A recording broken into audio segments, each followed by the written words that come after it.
We've had a tragedy happen. There has been a death. Recently, a new gaming publication, an old gaming publication actually, has died, and we have killed it. You know, we've been following the decline of games media on this channel for over a year now, and it's because I find it absolutely fascinating. Because from my perspective, these guys have all the tools at their disposal to be as successful as possible. Far more successful than I could ever be, but they don't wield it with any real conviction. In most cases, it's wielded with ego more than anything else. Yeah, they're just They have the access, they have the experience. The thing is that whenever you have a person that has access to tools and then they don't, like if you watch a monkey, you ever seen a monkey try to use a hammer and nails? It can't figure it out, but you know why? Because it's a fucking monkey. It's stupid. We've had a tragedy. Has access to tools and then they don't, like if you watch a monkey, you ever seen a monkey try to use a hammer and nails? It can't figure it out, but you know why? Because it's a... We've had a tragedy. Has access to tools and then they don't, like if you watch a monkey, you ever seen a monkey try to use a hammer and nails? It can't figure it out, but you know why? Because it's a fucking monkey. It's stupid. Yeah. That's it. They have the pipelines, the platform. They used to have the audience, but they don't have that anymore. Yep. The reader, the gamer, the people that they need to be able to have a job in the first place, they became insignificant to them. Sure. Or an enemy in some cases. And when you turn your back on the people that keep you employed, well, you find yourself unemployed. What a surprise. Odd how that works. Wow. Polygon is the latest to fall, and I think they're emblematic because in a lot of cases, they represent the meme of the journalists that hate the gamers. Well, not when Kotaku dies, gamers will have won. The moment that Kotaku shuts down, that will be the total gamer victory. Them. Just the ones that they disagree with, which just so happens to be the vast majority of them, which doesn't work out very well. Celebration stream? Yes, but, it will be. You know, talented writers know how to cross that bridge. Maybe that day I'll be going through the job application process to work at Burger King. They know that you can still communicate and find ways to communicate with an audience that you disagree with. But Polygon is the best example of what happens when you turn your back on them entirely or you take up arms against them. So today what I want to do is I want to talk about the fall of Polygon. I want to talk about the continued death throes of legacy media. But I still think written media has value. Written media has more value than any other kind of media in terms of transmitting information. The problem of why written media is dying, there's two problems. Number one, written media has been co-opted by people with biases, and those biases are so overt and so badly hidden that it just basically alienates anybody reading it because they realize that they're reading bull. Here we go. Mr. President, since you left office, there have been a number of books that have come out deeply sourced from Democratic sources that claim in your final year there was a dramatic decline in your cognitive abilities. There's a growing concern, Mr. President, that you are in fact retarded. Would you care to comment on these claims and respond to them? In the final year of your presidency, what is your response to these allegations, or are these sources wrong? They are wrong. There's nothing to sustain that, number one. Number two, you know, think of what we're left with. We're left with a circumstance where we had an insurrection when I started. Not since the Civil War. We had a circumstance Wait, Civil War? Not since the Civil War. Oh, not since the Civil War. We had a circumstance where we were in a position that the pandemic, because of the incompetence of the last outfit, end up over 1 million people dying. 1 million people dying. Didn't people die all over the world? I mean, the pandemic fucked up everybody. You can't really blame, in my opinion, you can't really blame the pandemic on Trump when it happened to every fucking country in the world. Really, it just doesn't make sense. And we're also in a situation where we found ourselves unable to deal with a lot of just basic issues, and, which I won't go into in the interest of time. And so we went to work, and we got it done. And you know, one of the things that well, and Alyssa, you know, one of the things.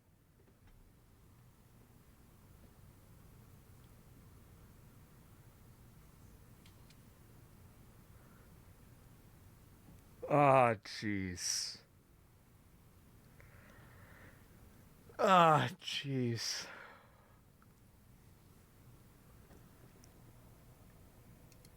I think is that the people who wrote those books were not in the White House with us, and they didn't see how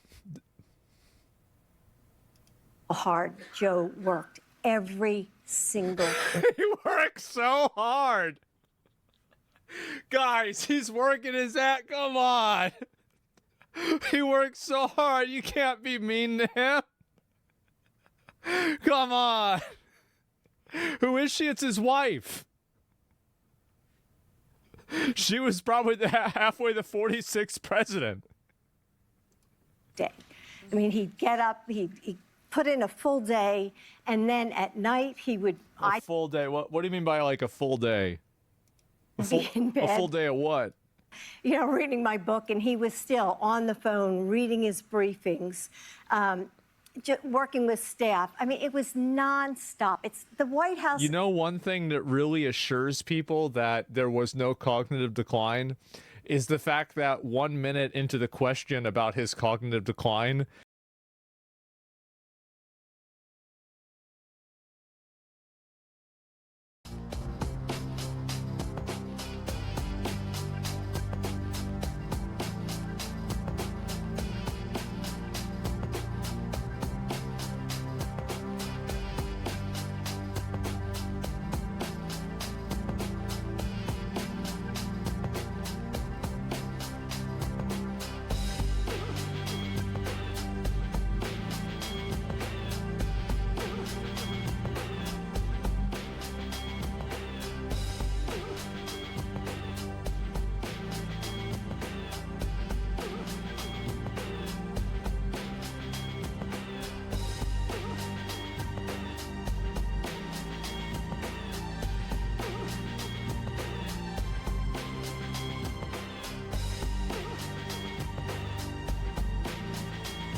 his wife had to take over about explaining that there wasn't a cognitive decline.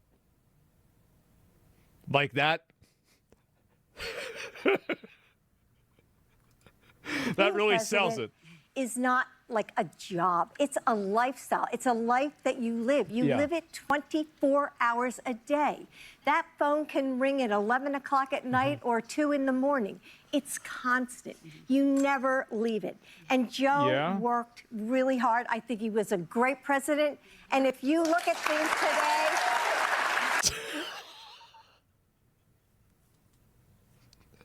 today... Are they going to give him a participation award at the end of this?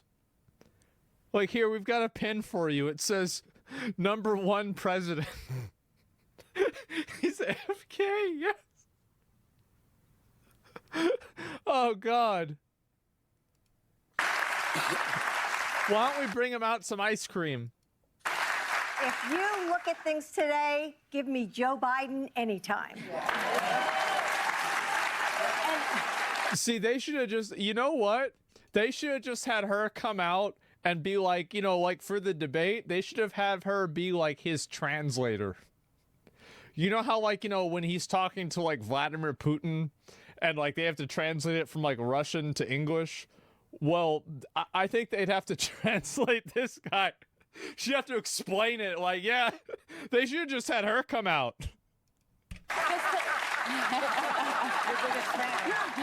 That's worth the invitation to come to the show. Great. And he does. See, the thing is that Joe is doing the exact thing that I did in school in a group project when I didn't know what the fuck was going on. Is that once everything is wrapping up, you tell a joke to make people laugh. And then that way everybody's thinking about you. Their last impression is of you. And they're going to imagine that you actually were doing what you were supposed to be doing, right? But I did this in like 8th grade, okay?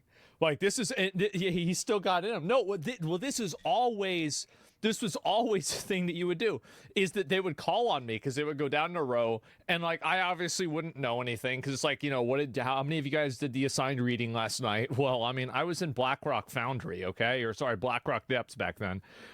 You know, like I was busy. I don't have time to read your stupid book. Like I was getting gear, I was getting loot, and so I'm trying to become a grand marshal, and you want me to read Catcher in the Rye? What is this stupid bitch thinking? And so anyway, I'm thinking to myself, yeah, of course. And so instead of that, I would always just simply tell a joke. I would tell a joke, make the class laugh, and then they'd move on to the next person. And everybody would totally forget about the fact that I actually had no idea. I never read the book. I didn't know anything. But I said the funny thing.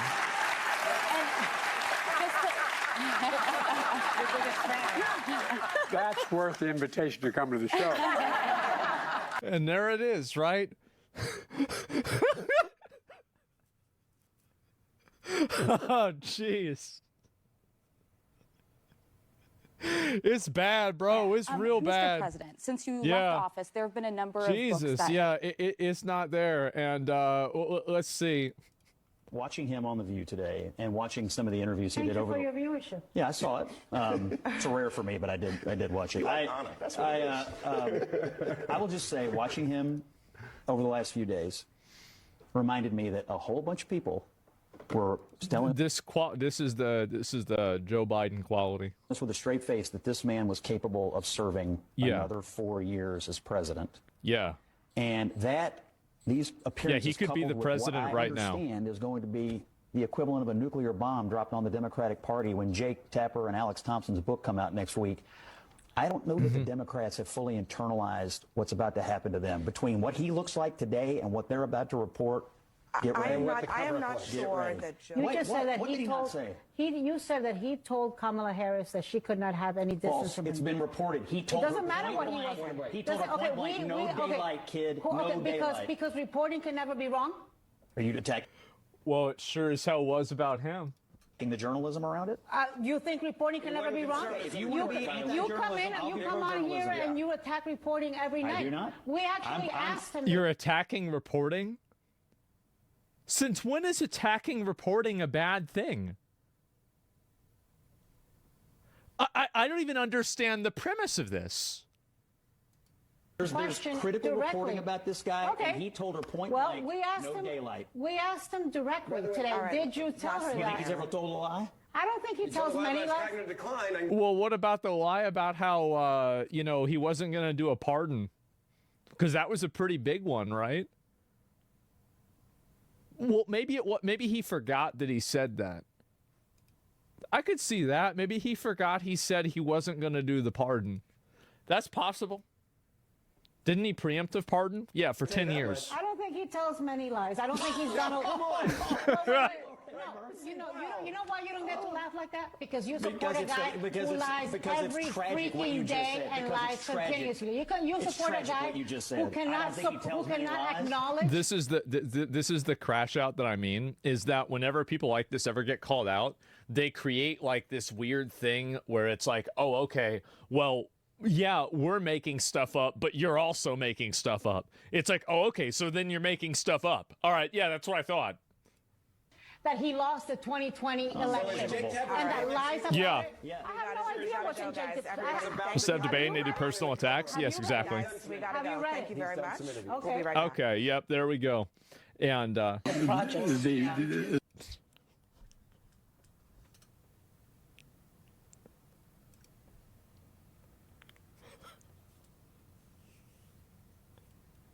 here we go. That all the projects, the benefits, that all the Here we go. that all the projects, the benefits. How do you lead the world without having the best infrastructure in the world? How do you lead the world without having the best healthcare in the world? How do you lead the world? What's his hand? Is the new lizard that's wearing this bodysuit, did it not fit him? They've got to get a new lizard that wears this bodysuit, man. This one didn't fit. Without having the best education system in the world? How do you lead the world when you don't have that done? That all the projects. Jesus Christ. Lead the world without having the best education system in the world? How? Oh God. That all the projects. Oh Jesus, man. And yeah, the Afghan too. I don't know, but yeah, it's just a crazy world. Let's see here. And that's when you changed the robot. Yeah, exactly. Shirley, you are your husband's fiercest advocate and a close advisor, and it's been reported that you created a sort of cocoon around him and kind of limited his interactions with the media and others. Do you think you could have been too close to the situation to objectively gauge whether he could handle a full 4 more years? I was with Joe day and night. I saw him more than any other person. Oh, look, I mean, we had Eleanor Roosevelt running the country before. I think, was it Wilson? I forgot which one it was. His wife ran the country. Like, this has happened before. It's not like it's unheard of that this happened. So I mean, it's not a big deal, but just come out and just like, I mean, can we just fucking admit it? And I woke up with him. I went to bed at night with him. So I saw him all throughout the day, and I did not create a cocoon around him. I mean, you saw him in the Oval Office. You saw him making speeches. He wasn't hiding somewhere. I didn't have him, you know, sequestered in some place. I mean, that's Wish she had. Was that hurtful to you when they were describing you?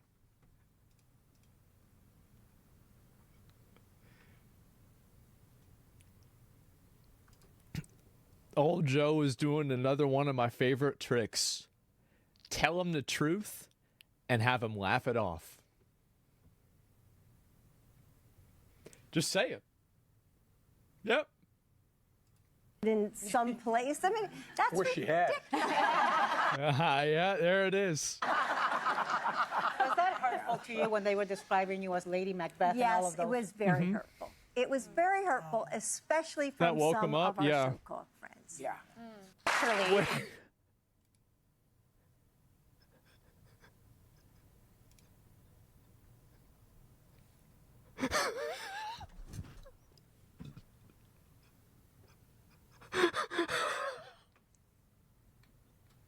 He had to recharge after.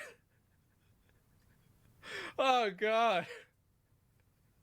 Oh fuck. I really hate the fact that Trump goes with Crooked Joe because Sleepy Joe was so much better. It was so much better, bro. Like, yeah. And connection down.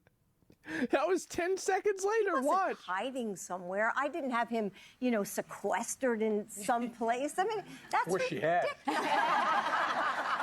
right. Was that hurtful to you when they were describing you as Lady Macbeth? Yes, it And was here we very go. It was very hurtful, especially from some of our so-called friends. All right. Well, disabled. Bro, you know what this reminds me of? It reminds me of a Furby. Remember those back in the 90s and the 2000s where it's like these like weird little stuffed animals and they would just go out and say one thing and then they would just go back down to doing nothing? Yeah, on low power mode. Yeah, basically, right?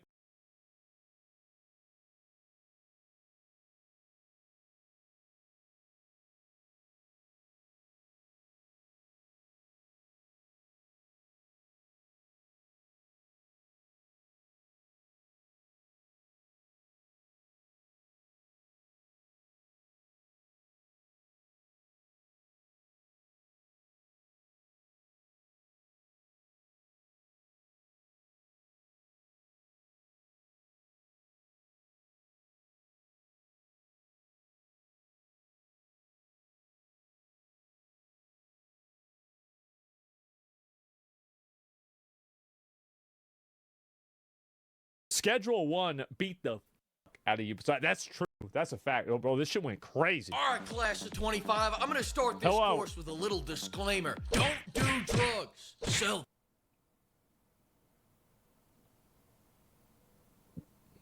It's too bad he didn't say that in French. Sell them to everyone you see. In the business, we like to say Rome wasn't built in a day, but it could have been if everyone was on coke. That's Sell me this. true. Man. You can't. That's why you need my course. Free lesson. You see a cop? On coke. That's Sell me this. true. Man. You can't. That's why you need my course. Free lesson. You see a cop? You go, hey, buddy, you like donuts? How about donut-flavored cocaine? That's You'll get pretty arrested. good. But you know where you'll get sent? To a magical place brimming with potential customers. When you feel your heart burning, your chest tightening, that isn't your penance for eating that gas station burrito earlier. That's the Jeff Bezos inside of you crawling to get out so he can hire undocumented Venezuelans for pennies on the dollar. Welcome to Fuck yes, there it is. That's capitalism, boys. Hustler's Correspondence Course, somewhat proudly making you the most okay drug lords since 1983. Some people like to say what we're teaching here at Side Hustler's Correspondence Course is bad, that we shouldn't do it because drugs are bad. Who says that? Bill Cosby? Pee Wee Herman? Nancy Reagan? Say no to drugs. She needed a hit of my slippery dog Yeah, fuck that. and to chill the fuck out if you ask me. Who else? Yep. Will Smith? How's that working out for him? Not I'm so moving more good. crack than the CIA. I'm thriving. I'm in my lane. Besides, what else should I be doing? Playing Ubisoft games? Their new shit's a black hole of soul. It'll siphon the soul out of your body through your controller. Schedule 1 was made by a single man named Tyler, and that man's soul is felt behind every Chinese shop owner that I turn into Shaq. You want to know how Jesus Christ. one man cooked Ubisoft? He let you put a horse's love lava on crack. Case closed. Yeah, of course, because it's fucking funny. The thing is that all of these, like these new games and like everything, they're so sanitized and nobody wants that. Yeah, that's the Tim Wall special. You want to know exactly. another reason for how he cooked Ubisoft? This is how I feel when I'm playing Schedule 1. This is what happens when you play AC Shadows. Hey, you! What do you think of Assassin's Creed Shadows? Do you want to be that guy shitting his soul out of every horror? Good. Then let's get started with a tip from Side Hustler's Correspondence Course alumni, Fleegle Lagasse. He runs the best cooking channel on the hub. You're going to love this guy. Hey, folks, welcome back to a little bam, bam, bam in the morning. Fleegle tip number 1. Don't buy a horse spunk from Glock. They overcharge you because their supply comes from champion horses. You know, ones that win races and beauty pageants. They're at least top 3. This is what I did. We get ours for so cheap because we buy that long shot horse jizz. That 1 million to 1 hip dysplasia waddler that never pays off until he pays off big. But for me, he always pays off big. You see this shelf? This all came from a horse that placed 27 out of 27 in 2009's Kentucky Derby. Keep this under your hat, but I've got a sweatshop. Holy shit. Of gunk from a horse that does Civil War reenactments, and he gets real method with it too. I mean, that's I can't a lot. tell you which side he fights for. But That's a warehouse. Let's just say he does not like rap music, except Kanye. He's fine with Kanye. I wonder why. Thanks, Fleekle. I didn't really need to fucking know any of that. Now let's get into the first module of the Side Hustlers Correspondence Course: Production. If you've ever played Cooking Mama, you're ready to succeed in the drug making This shit was business, hard. because all this is Cooking Mama for crackheads. Remember playing on your DS, going grate the ginger, prepare the chicken, deep fry it. Same thing here. Pour in the low quality pseudo, Except now crack. the acid, now the phosphate. Mix it, boil it, bake it, smash it into rocks, then mix in a little Viagra so all your customers. I always thought selling meth was a huge waste in this game. I think you go immediately to cocaine. Stay hard, motherfucker. Yeah, I'll meth, bump a little bro, bit like- of this before church, so Bro, God meth knows I fell love off. him. Cutting your drugs is the X factor of this game. It's what separates the crack from the cocaine. But we ain't cutting our product with fentanyl. We're respectable entrepreneurs. We're cutting our product with whatever the hell we find on the shelves of our local 7-Eleven. You start with donuts, then you level up in the CIA database to unlock everything from dick pills to gasoline to a horse's love lotion. That's you cut right. the product gets a new effect. Ice cream now you Thunderfuck? can charge more. Some of these effects include He should just, dude, they should just use this as a commercial for the game. Like this is the kind of shit that plays on like Adult Swim at 3:30 in the morning when everybody's asleep. And you're like halfway, you're like, is this a show or is this a commercial? your skin What the green, turning fuck? you into a What woman, is Tropic this? Thundering, or Trudeauing it if you're a Canuck. And if you want So to you kill can- all your customers for you 3 can days, make 'em black? the explosive effect. But the real fun part is Since making when an can you make 'em 8-part black? recipe that combines all these effects together. And that's what it's all about, not the money. It's about inflicting so much shit on your customers that when you see them on the street pimping that Chernobyl Bro, race swap, yes. you go, I know what kind of man you are. That's Just right. pretend this game is Evil Genius, and if you don't know what that game is, pretend you do. Only one effect is good, but 8 effects and your customers will be so gacked out of their minds that they'll feel like they're committing identity fraud Oh my god. on themselves. Once Scooby gets these snacks, he'll be solving the mystery of the Jesus. afterlife. Now, most people cut their drugs with a complete obedience to the bag. They just want to charge the Yep, most, that's pass what I it do. off to the dealers, and sit That's back exactly on their what I do. golden shitter, singing show tunes and getting tugged off by Thai hookers. Me? That's right. Whenever I make a new strain, I try to tap into what Michelangelo was thinking when he was painting the Sistine Chapel. What I try was to that? invoke the muses and listen to their song of a booger sugar strain that makes someone fly while being electrified, while shitting themselves, while convulsing, while being a ginger. I'll Does that do it pass to him? that joint to your uncle, and Bob's your aunt. Now he can't drive anymore. I like to make a story with my yayo man, like Hemingway, man. Bro, I gotta if you use look like that. McLovin, I'll turn you into McLizzo. Enjoy storing Oh shit. the next Die Hard. Wait, what? Now he can't drive anymore. I like to make a story with my yayo man, like Hemingway, man. If you look like McLovin, I'll turn you into McLizzo. Enjoy.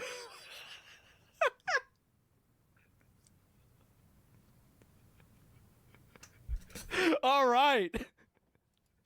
Starring in the next That's Die right. Hard movie. The money comes and the money goes. Perfect. But hiring a gypsy to spit on my weed so I can curse your bloodline for 1,000 years? It's legacy, baby. Let's go over Oh, to Fleeco shit. Legacy with another tip. Hey, welcome back, everyone. Tip number 3. Addicts will come up to you in a street asking for product, and if Yeah. you don't have anything, they're They're gonna mad. stab you. So always have a wicked bag of witch weed on you. That- if you yeah, come I up to always me have in the that. street threatening me for product, I'm gonna give you some shit that'll Yep. make your dick fly off like a magic broomstick. Or I'll $48? Bro, why is he selling it so cheap? at least give you a taste of Teddy K's Baja Oh. Blast, named after the second most famous delivery man behind Santa He died. Claus. Bam! Let's cut to commercial break while I spark some of this shit up. Let's talk deal making. Hello, who? Fleeco Legacy, more. Bro, what is this picture? Oh my god. Like Fleeco matter, he's This a is so liar and a fucking- fraud. What's with Yeah. all these Italians going bam and boom? What's happened to this country? Tag me in, coach. No one sells crack like Flump does. I sell the best crack. When I negotiate my crack deals, even the DEA goes, wow, that guy can sell crack. He really can. All right, hang up the phone, Minion Vance. We're not supposed to be in this video. Once you have the product, the hard part is over because making deals comes down to one basic rule. Oh, that Overcharge. stupid bitch Peggy. I remember her. She was so annoying. Charge them, and if they don't agree, you shoot them. them Just in the the face, one time, yeah. though, all right? Because, and I want you to remember this, 1 time's a prank, 2 times is a felony. Pimp, I need you to channel Nintendo here. Remember Venezuelan Paco? Remember how he's no longer with us? Mm-hmm. Now, you may think this is a horrible way to conduct business. Holy shit. And you're right. I barely make anything off drug dealing. In fact, I pretty much make everything off of just going to the casino, turning the slot machines up to 100. No, he doesn't do the same thing I did. Where you just go back and forth spamming every single one. No. No. 100 and then hammering all of them until I make 30 grand. It's a foolproof plan. I never lose. The game is glitched. Fucking idiots. Update. In the lawsuit prevention patch, they nerfed the slot machines, and now I have nothing. I'm back to selling my passed out customers for money. That chick just upped my net worth to $1. It's like they say. Wait, so you can turn people into recycling for $2? I didn't know that.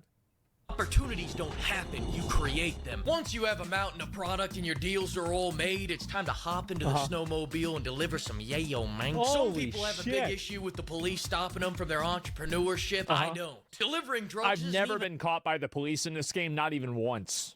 hard. Never. The hard part is not doing them all before you get there. You know, some people ask me, Fleek, how do you get past all these police barricades? So I tell them, why don't you just get a friend to phase through the barricade for you? They tell me, Fleek, I don't have friends. Do you have a gun? A 1911, really? Do you know how many bullets are in a 1911? 7. There are 7 bullets in a... Couldn't you just kill all the cops in the city and that way everything's fine? I feel like that'd be a good idea.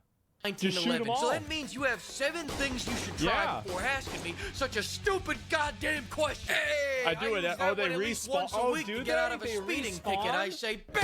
Go make sure no one's speeding on the highway to hell. You fuck. You know what? Why would they respawn? Another Fleekle tip for the audience at home. This one's for the kids. The kids are gonna love this one. Don't give your dealer's product with the explosive effect because you won't be able to go anywhere without getting bam. I go to the motel, bam. I go to a 7-Eleven, bam. Bro, my associate goes to make a deal, bam. My life, my business, my earnings, my marriage. I actually, you know what?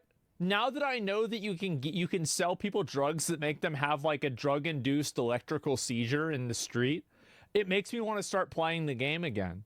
Because I was worried that we'd have to wait until they added fentanyl into the game for that to happen.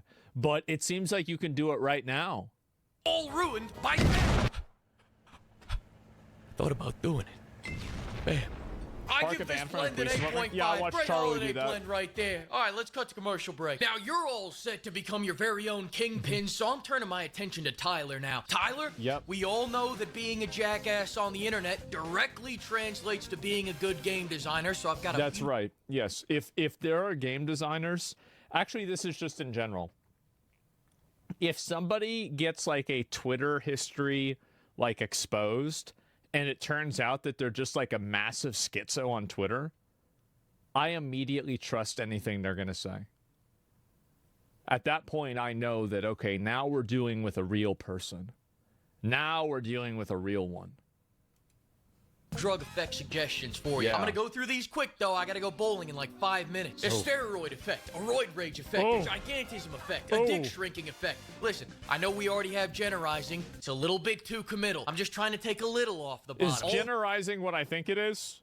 These police keep drawing on me on account of my massive mega meat. No time to explain. Right? A big budget effect, a big ass effect, a big feet effect. No time to explain. Let's get an effect that turns you into Honda Odyssey, a disarming effect, Asperger's effect, so NPCs walk around saying, bitch, yeah, Mr. Bitch, bitch. Cloning effect, crab hands effect, nudist effect. No time to explain. All right, that's it. You follow my guide and you'll end up just like me, staring at my new golden toilet, getting ready to put my cheeks to some nice buttery gold. You want me to take that first? What? Take that first flush, man. All right. Hell yeah, wow. Brother. Oh, fuck. Oh, yeah. That's my fucking toilet. It's my toilet now. All right? I am the one who shits. Mix it, boil it, bake it, smash it. Mix it, boil it, bake it, smash it. Mix it, boil it, bake it, smash it. Mix it, boil it, bake it, smash it. Holy smash fuck, it. Mix this it, game boil was it, good. bake it, smash it. Mix it, boil it, bake it, smash it. Mix it, It boil is it, bake so it, smash crazy it. Mix how it, one boil it, guy bake made it, this smash game and it was shit. so I am good. the one who shits.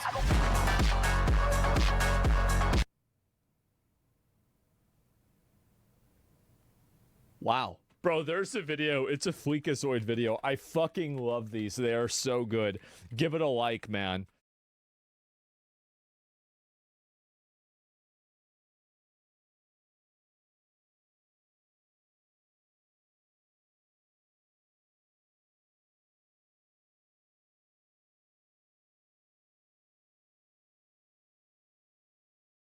Gentlemen and female gentlemen, it's getting worse. It's getting way worse. So this here, H3H3, recently debated Hamas Piker, everyone's favorite Twitch terrorist propagandizer, and he's getting sued.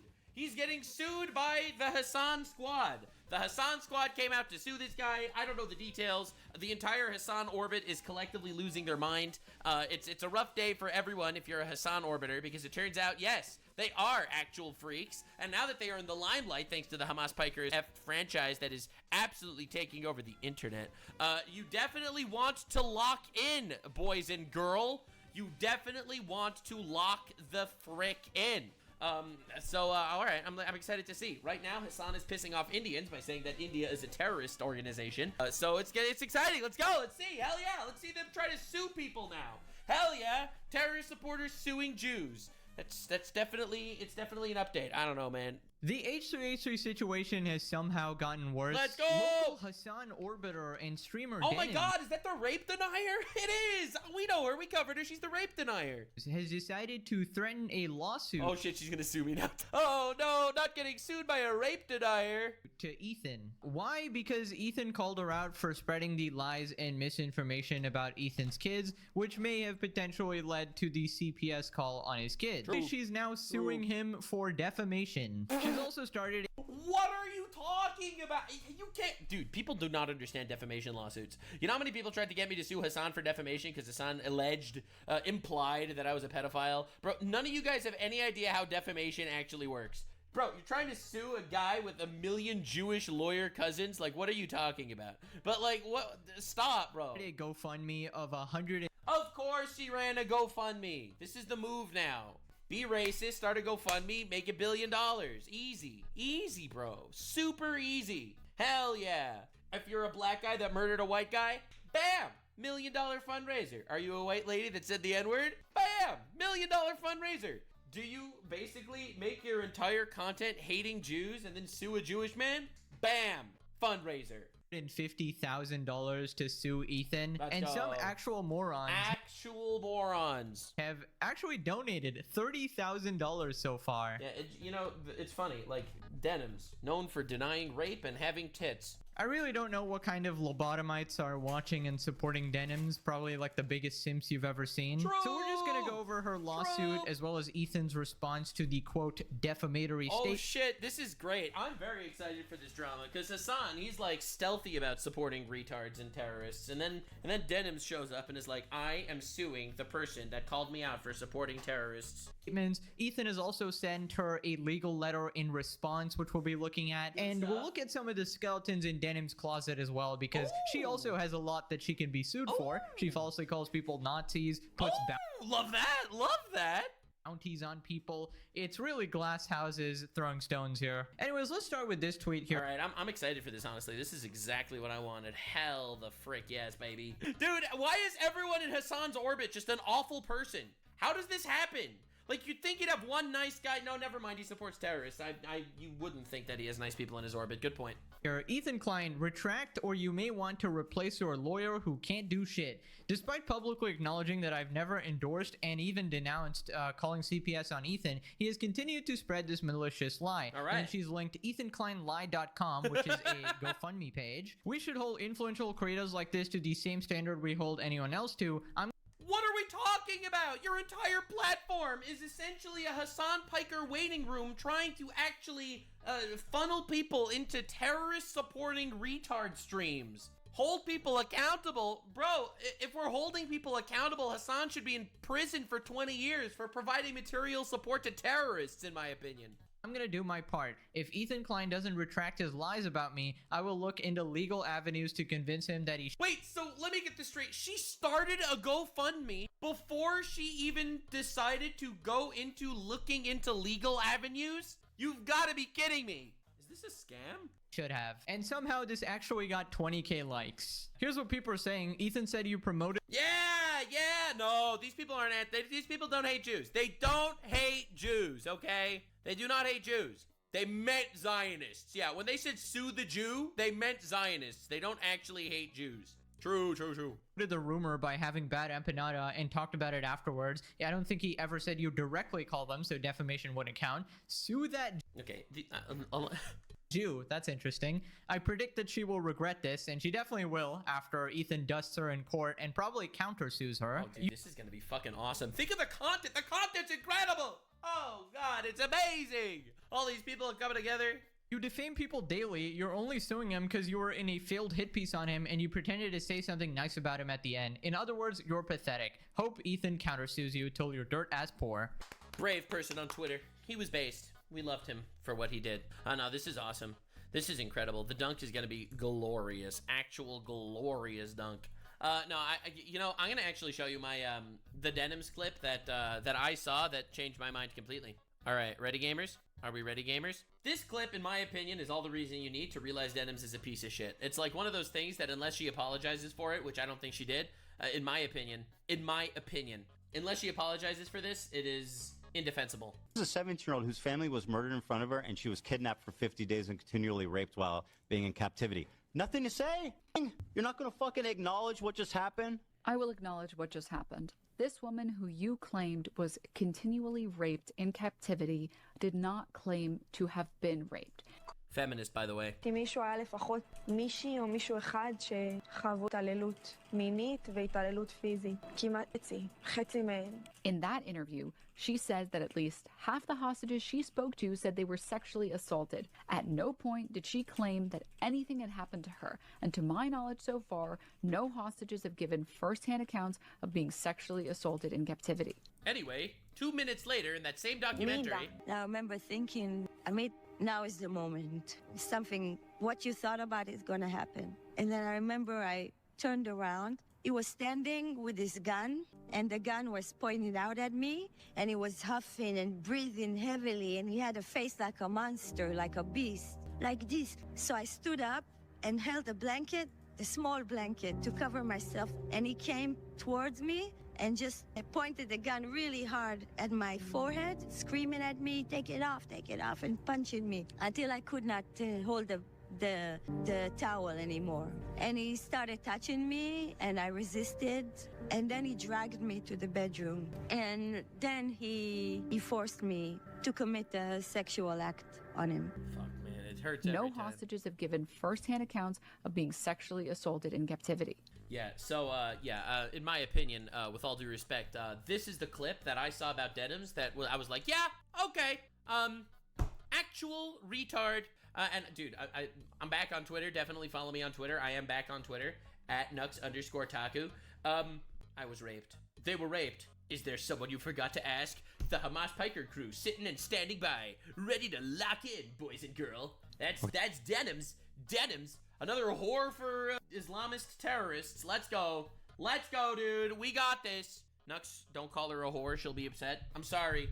I don't mean to offend people. Don't mean to offend rape deniers. Hell yeah, dude. Anyway, classic tolerant leftists, am I right? Believe all women until the woman is a Jew. Anyway. So here we are on her fundraiser page, suing Ethan Klein for defamation legal fund, and apparently only... Schedule 1 beat the fuck out of you. So that's true. The fact. Oh, bro, this...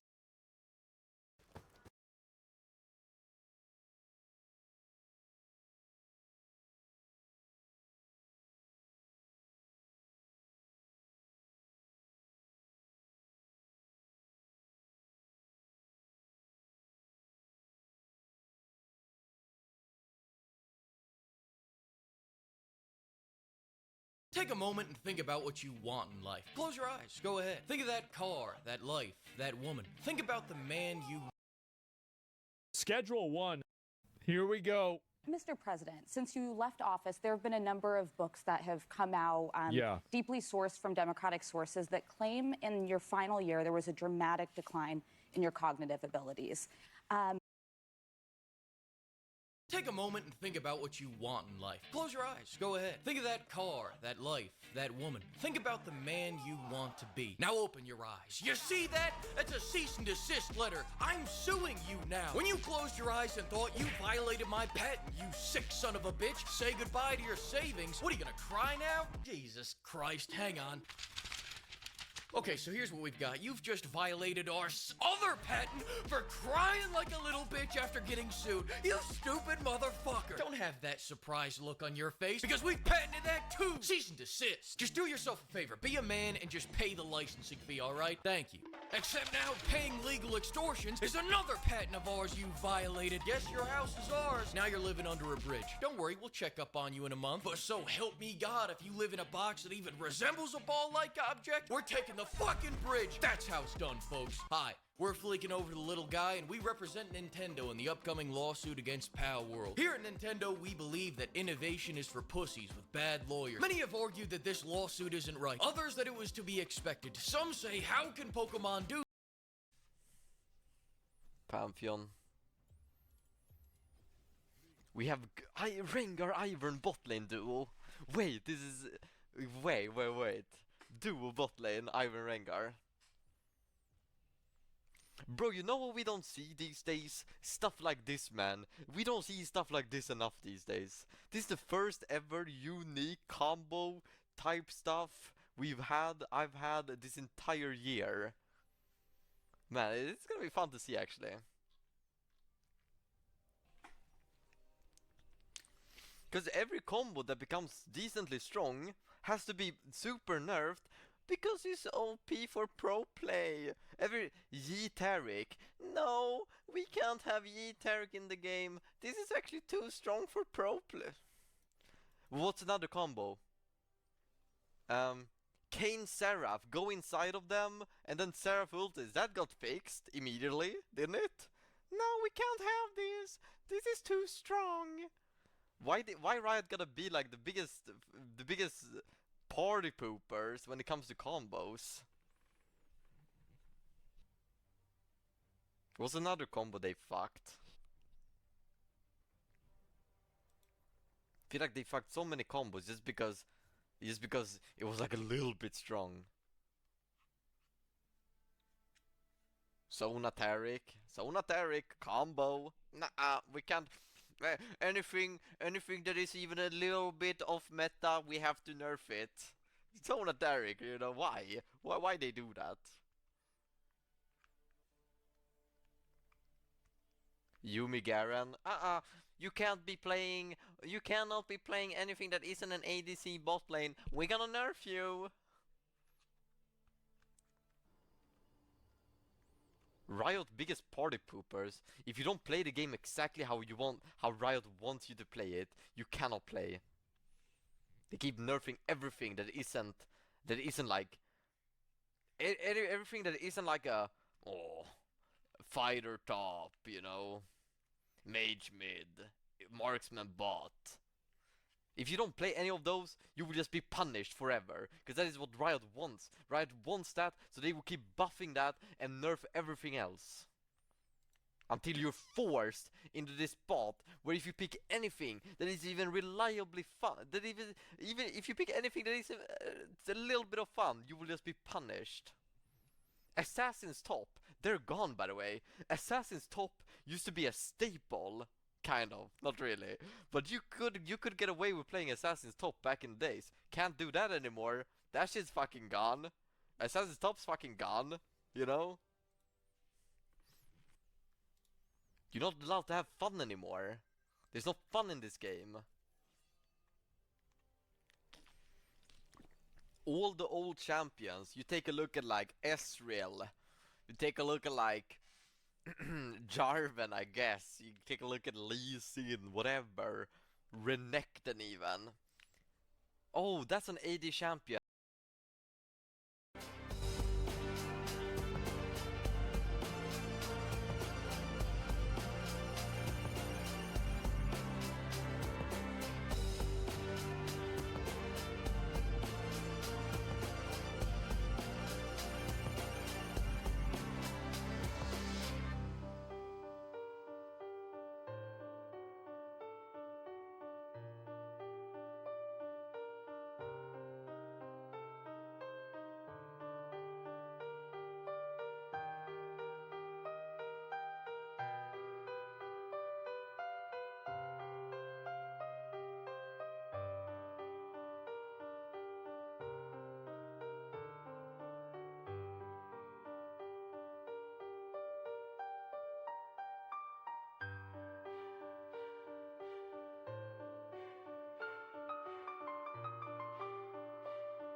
champion, but we're gonna put in AP scaling here to spice things up.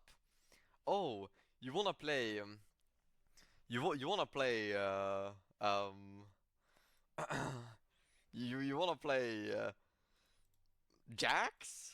Oh, it's a fighting champion, but we're gonna put in a pinch of AP scaling. Ooh, okay. Oh, Aurelia. You wanna play Aurelia? That's a fighter. We're gonna put in a pinch of AP scaling. Spice things up a little bit. Have you seen the later champions? Have you seen them? I mean, I guess they did decent with Briar. Briar has AP scaling. But every other champion, Cassante, build tank. If you don't build tank, you cannot play. Imagine if they put like just a little pinch of AP scaling, you know? Just for the fuck of it. No one's gonna fucking go AP Cassante, but it will make things a little bit interesting. You know? Riot hates fun. Fuck Riot Games. That's what I have to say. Pyke used to be able to build tank items, but now he has to build lethality or he's useless. Yep. You know, people has to build lethality. Pyke used to be able to build tank items, but now he has to build lethality or he's useless. Yep. You know, people played Pyke mid lane. You know, let's spice things up. Let's go Pyke mid lane. Nah, that's not what the champion is made for. Nerfed. We won, we're gonna put it on soup no matter what. It's like, come on. Come on.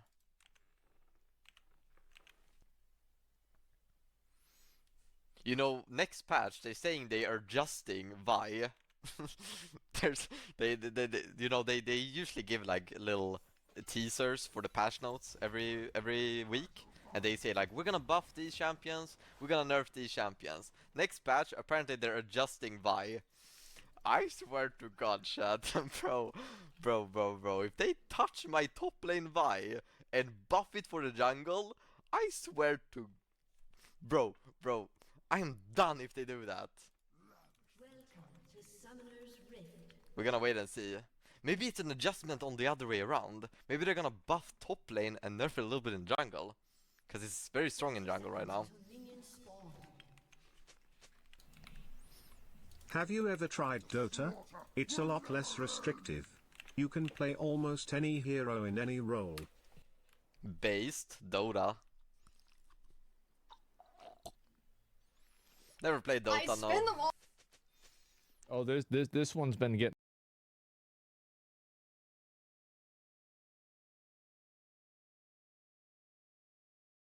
Guys, 2 out of 3 games today, I have positive KDA.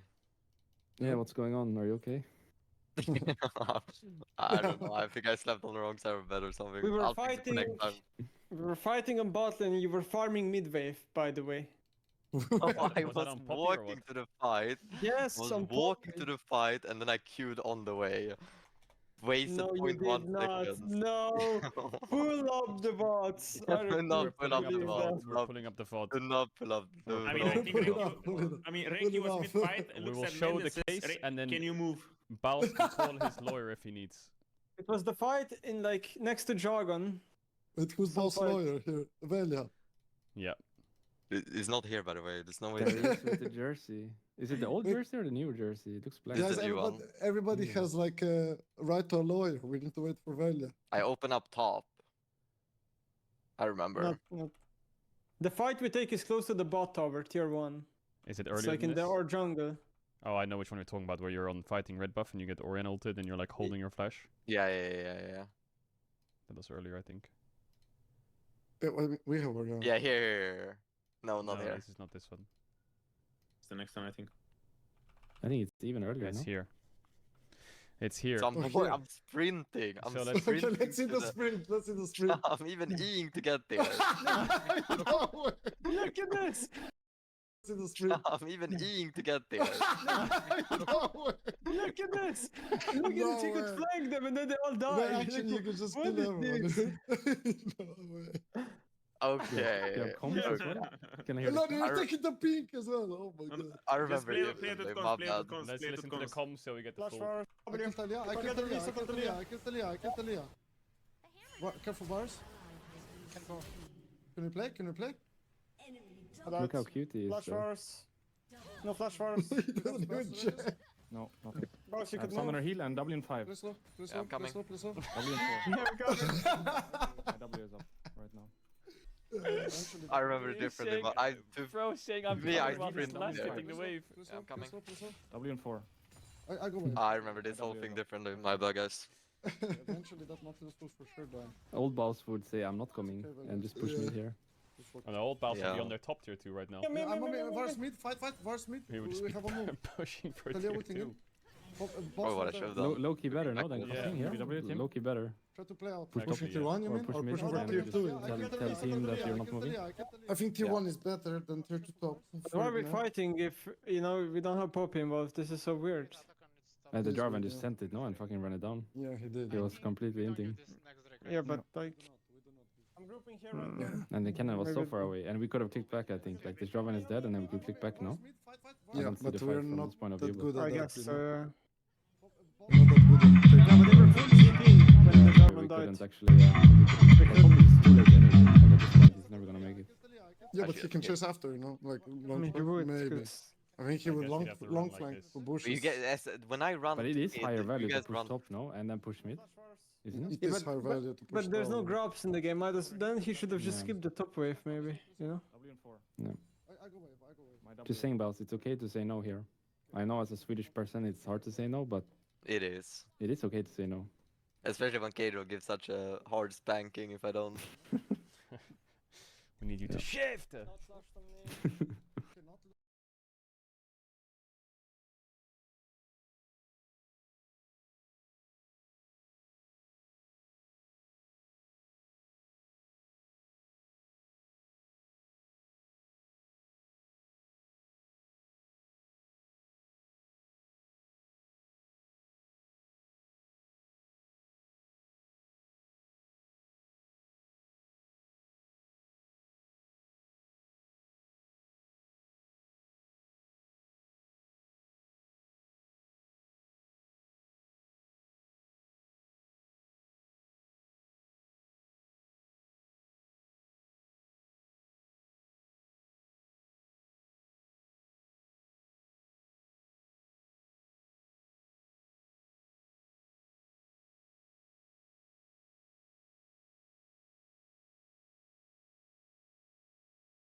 this when Pokemon itself was built on stolen ideas. They yell, "Have you no honor?" Honor. You can't wear honor, but you can wear Armani suits. And that, my good pimp, is what patent trolling will buy you. To quote every movie from the 80s, it's nothing personal, it's just business. Chartreuse Ethiopian plywood, by the way. It's not being the first to do it, it's being the first to patent it. Learn these words. Patent. Some people diddle the fiddle to those nocturnal flicks. Here at Nintendo, it is company policy that you knock one out at least once a week to the United States Patent Database. Do you seriously think that we would improve our out at least once a week to the United States Patent Database? Do you seriously think that we would improve our games to compete with the competition?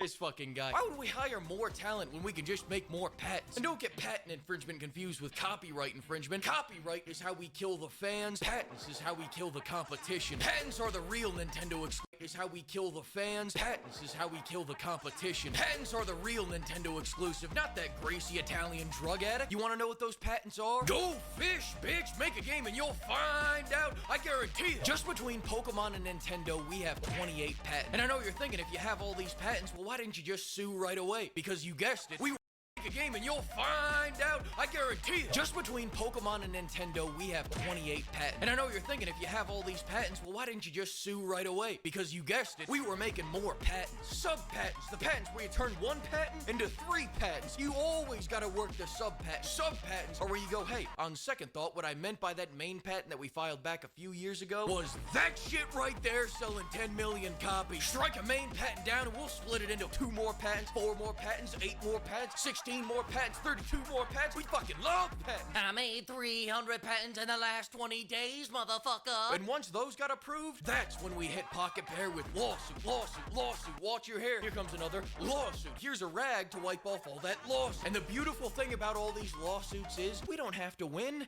They just have to lose. Don't think this works? Spoken like somebody who shops at Marshall's.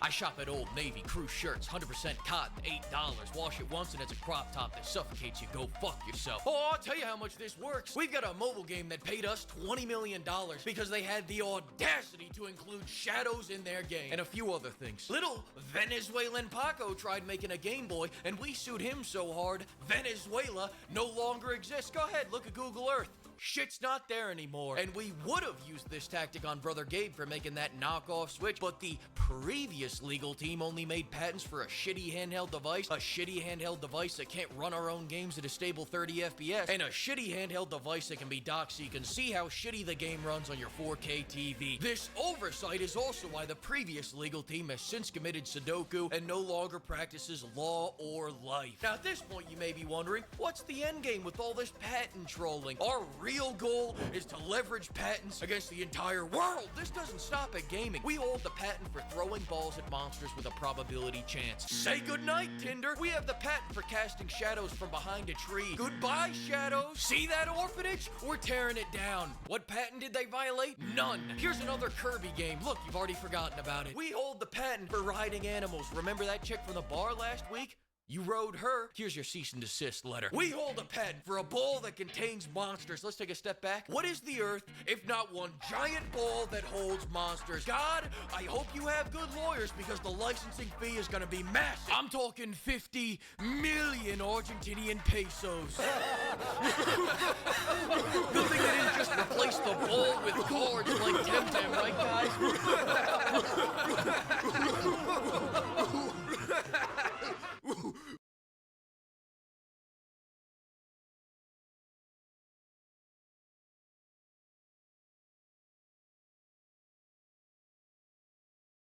Good thing they didn't just Argentinian pesos. Good thing they didn't just replace the ball with cards like Temtem, right guys?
shouldn't, especially given how severe the layoffs have been across gaming media. Anyone who's been paying attention could have seen this coming. The entire writing staff announced their exits on Blue Sky, which tells you everything that you need.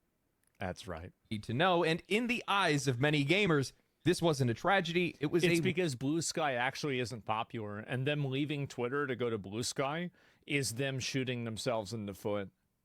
Nobody's going to go over and follow you on Blue Sky and read you on Blue Sky. All you want is a safe space for other people that agree with you, but there's no organic viewership or growth there at all. Long overdue correction. I'm just going to say for any non-Americans, Blue Sky is the it's the mental health center for people who can't cope with Donald Trump and Elon Musk. Nobody reads gaming articles like they used to. I've documented this decline before, but it's worth reiterating just how far these platforms have fallen. Legacy sites like IGN, Kotaku, PC Gamer, GameSpot. Oh no, he's not bringing out the graphs. Oh, jeez, he's using the graphs? Why you have to do this to him, man? You had to bring out the graphs on him? Oh, shit. Polygon, all of them started their descent around 2014. And they had a steep decline after 2018 that they never bounced back from. In the eyes of the players, these sites have stopped being informative. They've stopped being relatable. They started pushing 2014 is when Gamergate happened, by the way. Gamergate is what started all of this and killed them. They just didn't realize it until years later. Parroting PR talking points and outright alienating the very people who once supported them. Most articles now feel like sanitized marketing or worse, ideological messaging wrapped in clickbait headlines. And year after year, we've watched as these sites have consolidated, laid off, or pivoted to something completely irrelevant in a desperate attempt to stay relevant. Well, they just can't make any money because people aren't going to the website. And this is, so the real problem, and this is like a really good example of this, is that, so do you remember this tweet that this girl, so she got fired from Kotaku, ironically, or unironically, is that she made a tweet talking about like me, because I was discussing live streaming and like why I thought that it was less important for a new content creator to live stream. And she started talking about like right-wing extremism. And it's like, when all you are is a hammer, every problem looks like a nail. And the issue is that these people are so one note and one dimensional that they don't have any real intelligence to be able to evaluate things in a way that makes sense. So the problem isn't even entirely the ideology. It's that the ideology is being used by people that can't really communicate very well, don't understand ideas, and can't conceptualize anything beyond their one-dimensional understanding of the world. That's the issue. And that's the real reason why these people are losing their jobs. It's because they can't write articles that are good and interesting because they're dumb. That's the problem. It's literally that simple. No other outlet better represents that downfall than Polygon. When Polygon launched in 2012, it was ambitious. They wanted to be more than just a review site. They wanted to set a standard, uncensored opinions, long-form journalism, video documentaries, cultural think pieces, and for a while, it worked. Their earlier reviews were sharp, polished, and well-written. They gave you far more than you asked for, but you read it anyway because it was damn good content. In a lot of ways, some of their earlier good writing, like that's the reason why, is that most writers nowadays, people don't realize that writing is a form of leisure for a lot of people, and reading is a form of leisure. And so many people who are writers don't understand how to write with any degree of brevity or wit or like anything other than transmitting information in a very boring way. And the ones that do it in a self-indulgent way, where like they're trying to make these like metaphorical references to something that they learned about in AP English in 12th grade. And it's like, haha, this is so clever because we're a theater kid. They're just not good writers at the end of the day. Reflects what we see in video reviews and commentary today. Introspective takes on how playing a game makes you feel, what it reminds you of, what you wished other studios could learn from. And they had a solid pulse on what concerned players the most, but then there was a cultural shift, and Polygon just didn't shift with it. Instead, they veered off a cliff. The turning point came with Gamergate 2014, a controversial flashpoint in the industry that changed the tone of games media pretty much across the board. Well, it changed the tone of games in general. I think that almost all of the problems with video games now, in terms of like any of these social messaging issues, can be tied back to Gamergate. I think that is, it is unironically the original sin. Outlets were a little bit more cautious. Polygon went all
best, the UI resembles a stock trading terminal designed by a fantasy author on Adderall. There's damage numbers, quest logs, cooldown trackers, and somewhere possibly behind the health bar is a video game. But something was about to change everything.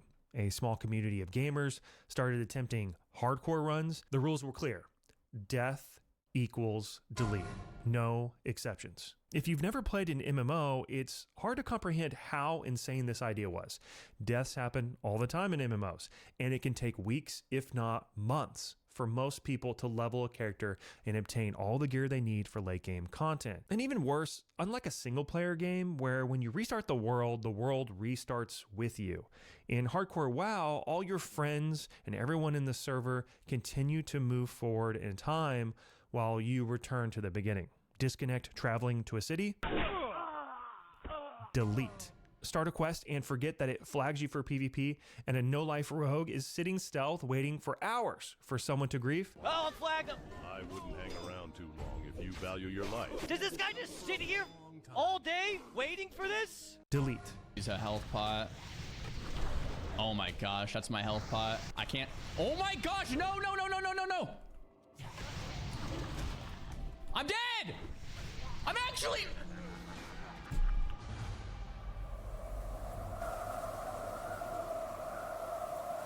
Delete. And oh yeah, there's fall damage. Saying it because of this. Okay, like... Oh!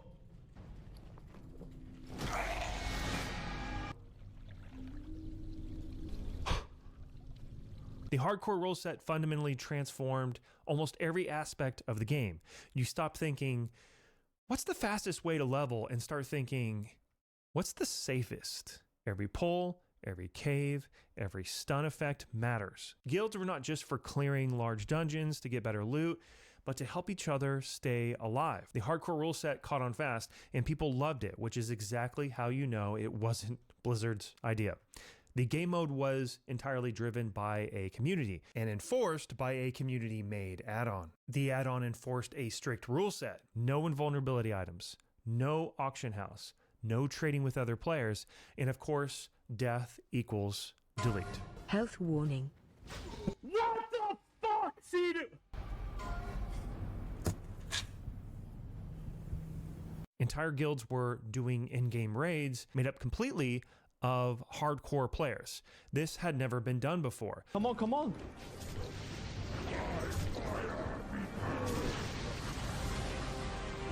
Let's go! Let's fucking go! Yo! But everyone wondered, what would the experience be like if everyone in the server played by the same rules? Blizzard all but informed the community it was coming. In late 21, the Soul of Iron achievement was introduced during the WoW Classic Season of Mastery. Players could attempt hardcore runs officially, although still on normal servers, where the vast majority of the players were doing normal runs. And if you died, you could just continue playing, but you'd lose the Soul of Iron buff. In May of 23, during a Hardcore All-Stars broadcast, Blizzard's WoW Classic team made a surprise announcement. Our team is incredibly excited to let everyone know that we will be adding official One Life Hardcore realms to WoW Classic era later this summer. I know, shocking, shocking. No one saw it coming. Many guilds attempted Hardcore Classic WoW, but no guild was more popular than Only Fangs. Their leader, Soda Poppin', aka Kamala Poppin', aka Soy Popping, aka Pussy Poppin', the one that Tyler calls it. Later, he became known as Forgot to Fear Poppin'. Forgot to Fear Poppin'. Oh, shit. Which won't make sense yet, but it will. It involves a duel, a walking bicep, and the most humiliating brain lapse in hardcore history. With Soda Poppin' at the helm, many large streamers joined the guilds such as XQC, Pokimane, Co-Carnage, Tyler1, Tim the Tapman, Shroud, and Summit, Emaru, Annie Fuchsia, Mizkif, Sequisha, Vebe, as well as large WoW streamers such as Xaru, Sfand, Fandy, Ompi, and many more. And oh yeah, there's drama, but before we get too deep into the OnlyFangs lore, I think we need to take a minute to explain the basic premise of WoW for those who haven't played. All MMOs are essentially an elaborate digital hamster wheel with swords. You start by creating your character, maybe you're a human paladin or a night elf hunter or an orc warrior. And yes, that's a literal 10-foot tall bipedal cow wielding a battle axe. After that, it's time to level up, kill boars, deliver letters, escort an NPC with the stamina of a toddler on a sugar crash. But then you learn how to play your class. Your actual goal is to be a part of a team where everyone has a job. Some are meant to take hits, others deal damage, and some are there just to keep everyone from dying horribly. You grind your way to the level cap, slowly becoming more powerful. Eventually you unlock the real meat of the game, dungeons and raids, assuming everyone remembered to bring potions, show up on time, and not jump in the fire. What if I fall into the lava? What if I die? I didn't levitate. I gotta go. But why go into these raids? For the loot, of course. Bosses have chances to drop rare gear, epic weapons, items with the names like Deathbringer or Thunder Fury, Blessed Blade of the Windseeker. It's all about making your character slightly better, so you can kill slightly harder things, slightly faster. But then a new dungeon comes out. Suddenly your god tier armor is vendor trash. Back to square one. 20 years later, WoW is still drawing in crowds. Not because it's new, but because it's timeless. However, the game's been solved, min-maxed, dissected to death, so OnlyFans did something interesting. Instead of stacking the guild with veterans, they did the opposite. They invited people who had never even touched WoW, let alone played the hardcore version. Oh, wait, I have to use WAS instead of move? It's not. Yes. It's not click and move. Oh. Okay. Oh my. Even touched WoW, let alone played the hardcore version. Oh, wait, I have to use WAS instead of move? It's not. Yes. It's not click and move. Oh. Okay. Oh my god. Stop running from it. There's no need to run away. You've almost killed it. Its health bar is in the top left. Turn around and face it. Turn around and face it. Fucking face it. Holy shit. There you go. It's dead? Oh my god. Okay. I don't know. This is for me. Okay. Good job. You have killed a level 2 boar. Oh. And then finish it off with melee. Good job. With what? Melee. So you have melee and you have range. Melee is close. Melee is close, range is far. So much you need to learn or do. You are fighting the craziest, most uphill battle I've ever seen. And if you're wondering if Extra Emily made it to level 60, Oh, I thought I had a horse for a second. Nothing a few jumps can't fix. she did not. Where am I? She made it to level 8, but that was kind of the beauty of it. Where am I? Hardcore WoW was digital natural selection. Sure, her chat could donate gold and bark commands, but if you aren't a real gamer, if you don't instinctively strafe jump out of danger like it's 2007, you're just prey with a webcam. I'm dead forever? And in record time, everything went to absolute hell. The first major drama involved XQC. In order to understand the situation, you have to realize that in hardcore WoW, it's much safer to endlessly kill mobs out in the open world rather than attempt risky quests. So a common strategy is to sit at a spot where the conditions are perfect for farming mobs, join someone's group, and everyone benefits from the XP farming. So XQC wanted to farm this popular spot. But someone was already there, and it wasn't just anyone. It was a fellow guild member, Dowski, a small streamer. And when Dowski wouldn't hand the spot over to XQC, Felix raged and quit the guild. This guy thinks because he has more viewers that it's his Murlocs. Bro, I'm not here for clout. I've been killing Murlocs for 2 hours. XQC showed up on my swamp. This was a major test for the guild's leadership. While OnlyFans was built for content, views, and clout, would they let a big streamer turn the guild into his personal circus? I love that everyone's streaming. It's not he said, she said. I don't care what you say. I'm gonna go to the VOD. And I watched the whole situation. Felix is under the impression that Dowski was stealing his mobs and griefing him. And he was spamming me in caps lock. Here's what really happened. Dowski was farming Murlocs for 2 hours. Felix put together an entourage of people to get mob tagged. That's awesome. Great. Awesome XP, I'm sure. Shows up to the Murloc area, where Dowski already was, and asks him to nicely leave. Dowski does not leave. Felix viewers, or XQC viewers, go in and harass him. Felix is not nice about it either. Dowski then gets really fucking petty and starts saying, gift me subs and I'll leave. He's being ironic, probably half ironic, and that was it. And then Felix G quit. And so I break it down to this. Dowski is not a new player. He's leveled like 3 mages so far, surprisingly died 3 times, but he is fully aware how awful those layers are. Layers are basically copies of the world to reduce server lag. And you'd think you'd want to see everyone at all times on your server, but then you get cities that look like this. Blizzard solved this by dividing up what you see into layers, but players take advantage of this and game the system to farm the same mobs as someone else, just on a different layer. In Felix's mind, he's thinking, well, he's just one guy. He can just layer. He'll be fine. I have a whole entourage. It's more difficult for me. It's not that simple. In order to get the layers, like you go to these Murloc camps, right? And anyone who's ever been to those Murlocs knows how it goes. Every layer has someone that has claimed it. In order to claim that layer, you have to out mob tag the other person there and basically alpha the fuck up and out tag them. And eventually they give up and they leave. Dowski claimed that layer, got the layer, and him leaving resets all that prog. Now he's got to go alpha someone else. Why does he have to do that? Because Felix asked him nicely. He does not. So, and I guess Felix just had some ego entitlement moment. I don't know. And out of sheer rage, he decided to G quit. That's fine. You go for it. You quit. Go make your own guild. If you want to rejoin, you come to me and we'll talk about what you're going to have to do to get back in. The punishment? An ego trim. What's going to happen, Dowski, is XQC, assuming he shows up in 20 minutes, is going to RP walk through Stormwind. I do not know how far he's going to walk. I want to get a feel of how many people show up. And everyone's going to type whatever they want. Obviously, don't get banned. And when he gets to you, he will have to type an apology. You will either approve of his apology or decline it. It is up to you. Oh, okay. Gotcha. There will be a moment where Felix will be torn. Do I make a funny or do I just apologize because I want back in the guild? Are you ready? I'm ready, leader. Okay. Your walk of shame begins now.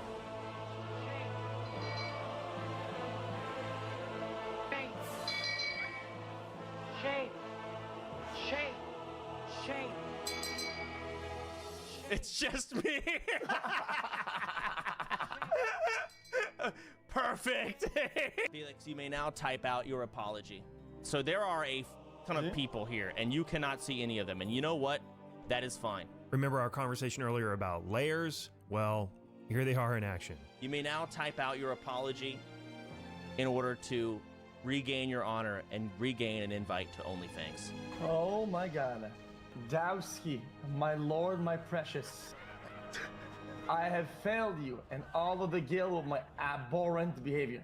I disrespected your authority amongst the swamps and have tried to rob you from your rightful Murlocs. This display of ego has no place in such environments. And for this I am sorry. Please, take my apology, King of Swamps, Revered Mage of Fangsley. Dowski was actually disconnected at the time, but he later approved of the apology. And if you remember, this was the first iteration of OnlyFans. They made a lot of mistakes, but being creative with punishments would become a staple. And I think Soda is a great guild leader. He was nuanced, balanced, and fair. But I told Dowski, you handled the aftermath poorly. So Dowski also got a talk from me. But if I had to pick the person who was in the wrong, it'd probably be Felix, overall. Both were wrong in their own way, but Felix was definitely the initiator. I don't know. If you're in the guild, you are equal with everyone. It's just insane. And I don't want to do it goes both ways, because if you're a big streamer, everyone wants to tear you down. And of course, people want to leech off of you. Those are both two very true things. If you're a small streamer, people can dogpile you. So that's why, go to the VOD, and I'm just going to look at the fucking situation myself. He's an ideal blend of content and a reluctant father figure to internet man babies. And his rage lands with all the menace of a chihuahua. It's endearing. Do you understand the difference between a stupid and a good player? It's massive, and you don't know who the this person is. And you go in here and you do this stupid pool in this dumb, extremely risky quest, dependent on some random The guy's name is Game Is Butt. What do you think's gonna happen? Everyone's warning you about this quest, and you still do it. I tell you to calm down. You're going crazy. Like, I'm being spammed. Dude, Miss is almost dying. And I'm like, okay, Hoppers, I check in. You really are almost dying. And then guess what? She's actually dead. Do you feel how fucking demoralizing it is? Do you regret what the fuck happened? Because you cannot rewind time. She's fucking dead. And now you have to level a warrior by yourself. You probably can't even fucking do it. Because you've had her the whole fucking time healing you.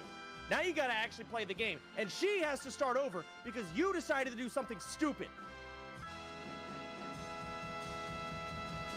Maybe I'm better off on my fucking own, alright? You know what? I don't need this. Maybe I'm better off on my own, Chance. Watch how his gamer rage stuns these girls into politely ignoring him and doing whatever they want. Damn drunk. I'm busy! I'm playing games with people! Nick! Come with us! Yeah! You need a chance you're a DD? What's a yes, DD? he is driving us. Just Uber! Just fucking Uber there! In their much more popular second iteration of the guild, this time playing as Horde, Soda wasn't going to allow people into the guild who weren't going to take it seriously, no matter how big they were. But in OnlyFans 1, unsurprisingly, a lot of people treated the guild like a joke. We do run a tight ship. We have a lot of streamers. No one here is fucking special. I'm about to G-kick XQC in a heart minute here. Whoa. Yeah, I'm gonna kick him the fuck out. Oh, okay. Grats, $100 million. I don't give a flying fuck. Shroud, I just got them giving him shit 'cause he's playing Apex when he's not gonna meet our 45 quota by this Friday. So, True. I don't care who you are. It doesn't matter. Everyone here is special. So no one is special. That's how it works. You cannot treat this guild like a joke. Miz, show her the ropes. So good luck, you two. Have fun. Pokey, my NA. Come on. Our queen ×2 4 days ago. Goodbye. What the fuck, Chance? That is a little ridiculous. Starforged PC. Goodbye. I don't know who that is. You're level 1. Get out.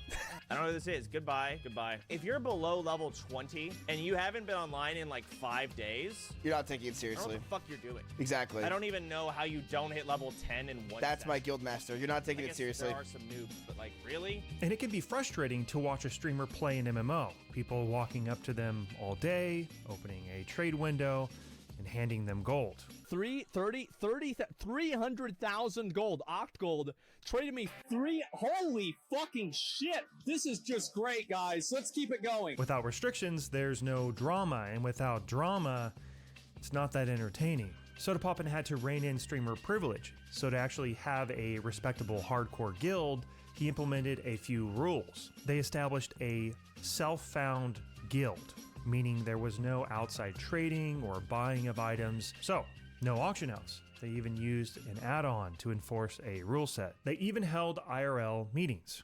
Welcome, everyone, to our first real-life OnlyFans Guild meeting 2025.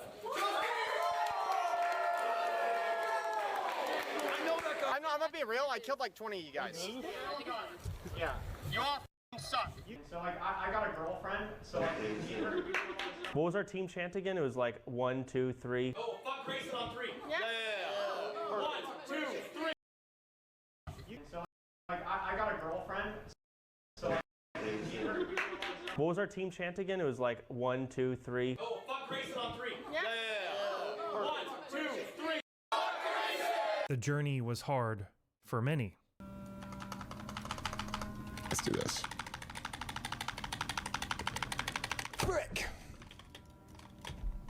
Frick! I'm so mad that I screwed up my keyboard. Frick! It's actually bad.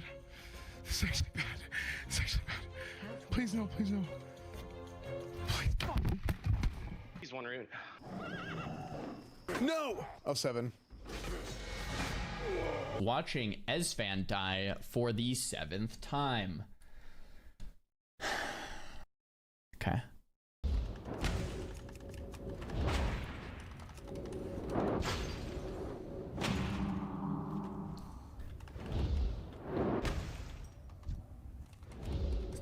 So he's fine if he just keeps running. He's gonna go in here? Oh man, no. There's no way. I'm so dead, bro. God damn it. Oh no, the Windows sound. But there were victories as well. Come on. Ah! Oh! There it is, baby! The big man in black! again! Ah! She went above and beyond. If I beat you to 60, you're trash. I don't give a flying F. And if you've ever died more than once, you've been playing for 20 years, you're garbage. You make OnlyFans look bad. And I feel bad for Soda Pop and have to deal with your scrub asses. You make him look bad too, which is true because he's Kamala Poppins. I am the greatest alive! All right, I'm back, guys. Sorry about that. And we won't be able to cover all of the drama that went down, but arguably one of the first big scandals was the Sequisha auction house situation. Oh, Sequisha. I love this guy. I hope this isn't true. This right here is Sequisha's mailbox, and filled to the brim is evidence of selling items on the auction house. Does he just not know the rules? Oh, insta-close. Oh no, his eyes. I feel like, oh no. I'm looking at his eyes and shit. Oh no. Somebody needs strangled kelp too. You ain't changing the subject. So win on a 15-minute IRL break. No WoW on screen. Hold on. So this is when they come back, I guess. Oh, I saw the bags open. Let's see. The mail is gone, I think. 18 gold. Sequisha. I can explain Soda.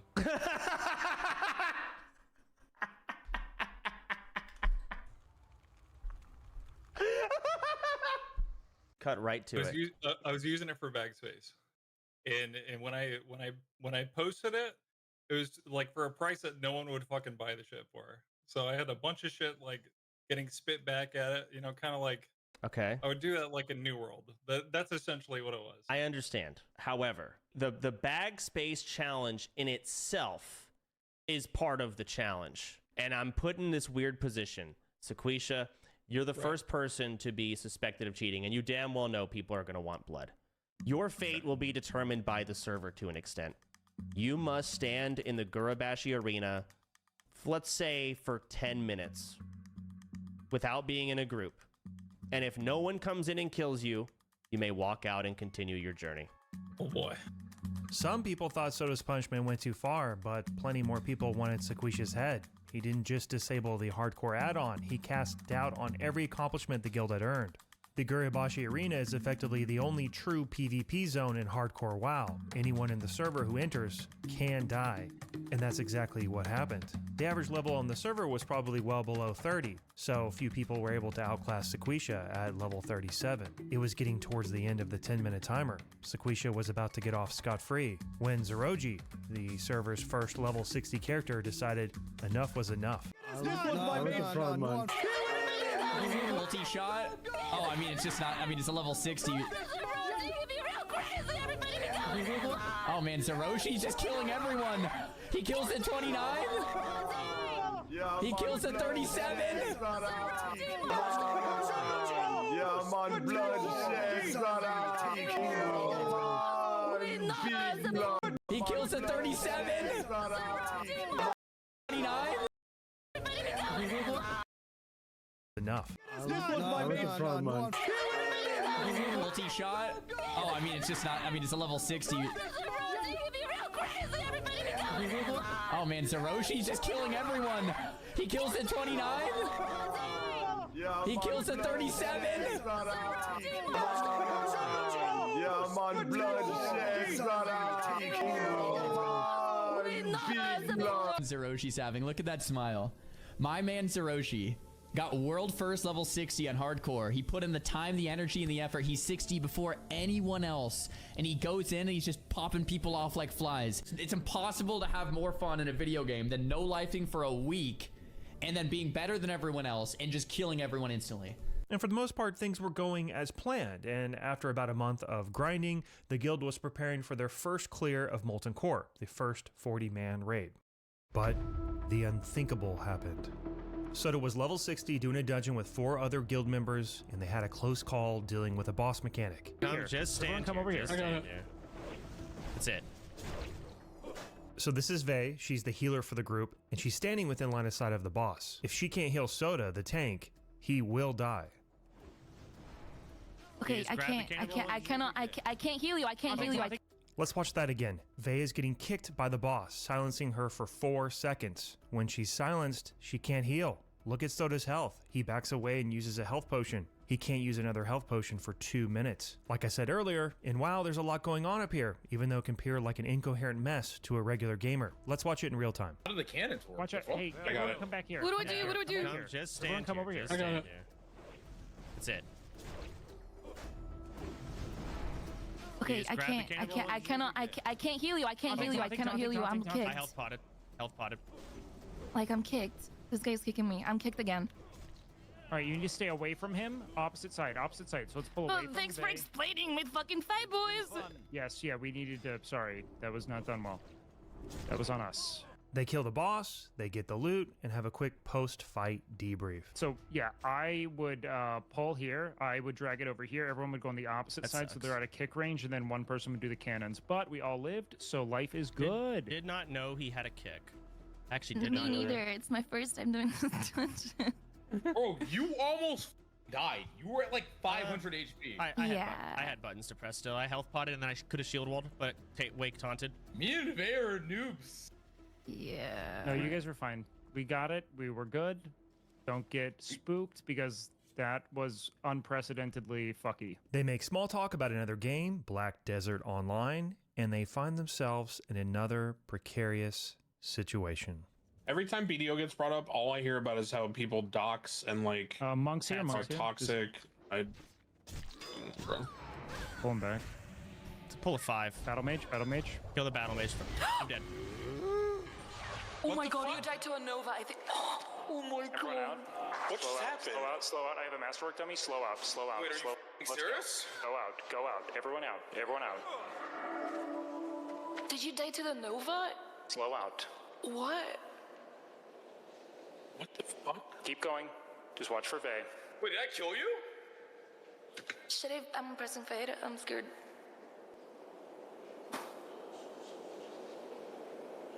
And just like that, Soda was dead in World of Warcraft. I'm gonna make a new warrior and get back to work. That's that simple. That's how that goes. Do you want to cancel dinner tonight then? Yeah, we might Nice. need to cancel dinner tonight. What about New Year's then? New Year's is fine. We can celebrate New Year's. But I'm gonna have to get to work here. Guys, I'm fine. The reality is though, a lot of my hours just went down the drain in my next month of life. I have to get to work. No one's fault but my own. I didn't think that could happen. I have learned the hard way. I'm making a new character though. Wait, Soda just died? Wait, what? What? The Soda Puppet just died? He died? Did you die to the Nova? Slow out. What?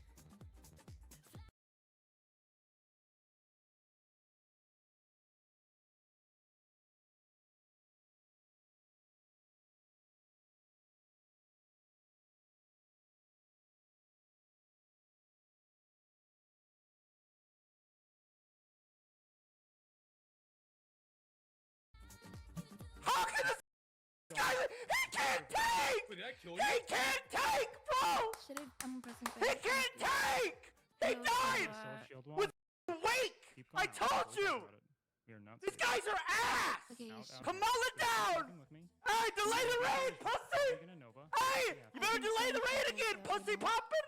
Hey, we're not raided till May, boys! We're not raided till May! This guy can't play WoW! This guy, it's literally what he's known for! I think he's gonna cry! He's gonna cry! Oh my god, that's the most embarrassing thing I've ever seen in my life! Oh! Look at him, he's like, oh, yeah! Yeah! Reality's in check, little pup! Reality check! Kill I. And you told me not to shield you because of rage, so I didn't Kill the battle mage. even pre-shield. Oh my god! Yeah, he got hit by. There's no way. Well, guys, we are in trouble as a guild right now. We're gonna be waiting on Soda. We can't raid without Soda, brother. Feeling secondhand cringe from how he must feel right now. Like, ooh.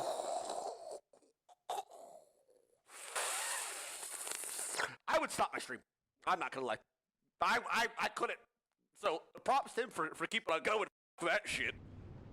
That I'm ended stream. You guys wouldn't see me for a month, by the way.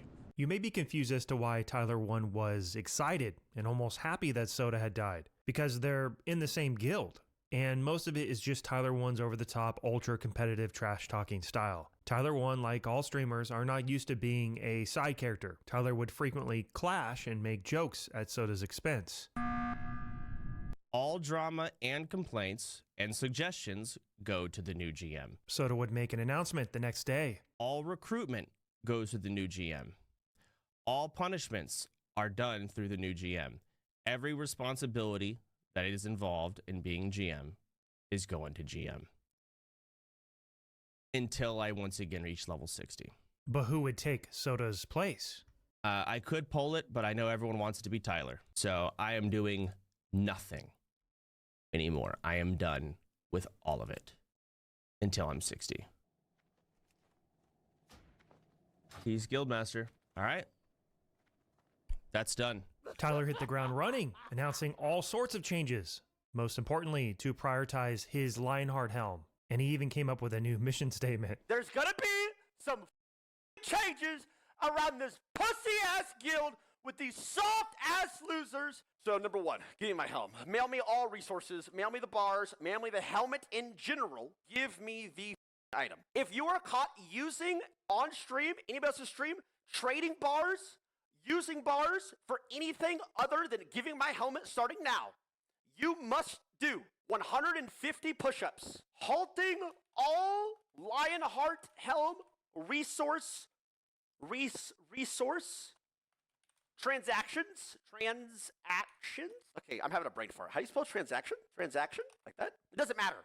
Doesn't matter. I'm a guild leader. So, next thing. Number two, I will play favorites. I will play favorites. Straight up, I'm playing favorites. Hot forms. You need anything, brother? You're number one. You're number one. I will play favorites. Everybody in the world is not created equal in life. We will make that in the guild as well. It's not created equal.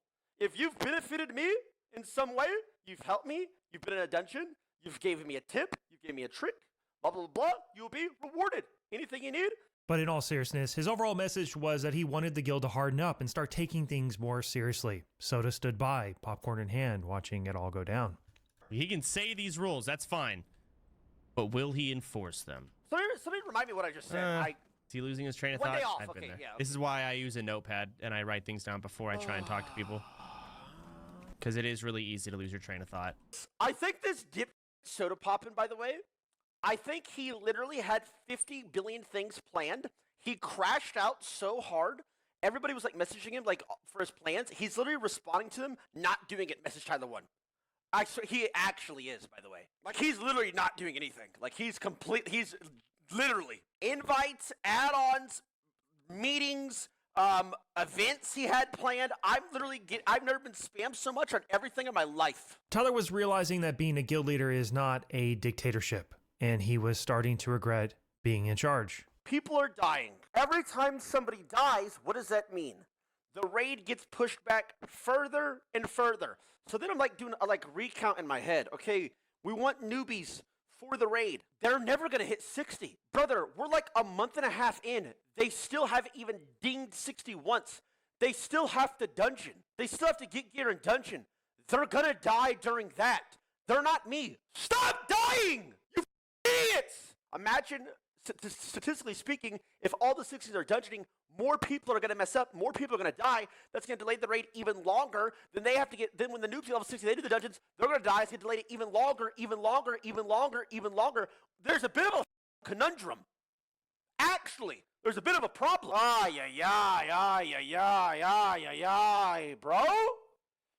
I just want to play the game!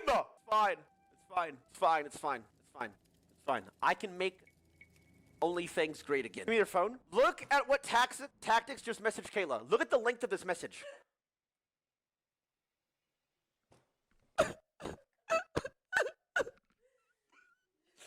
Just forward it to me on Discord. He was actually working on a shit ton of stuff and he just passed it on to me. When do I get to play the game then, bro?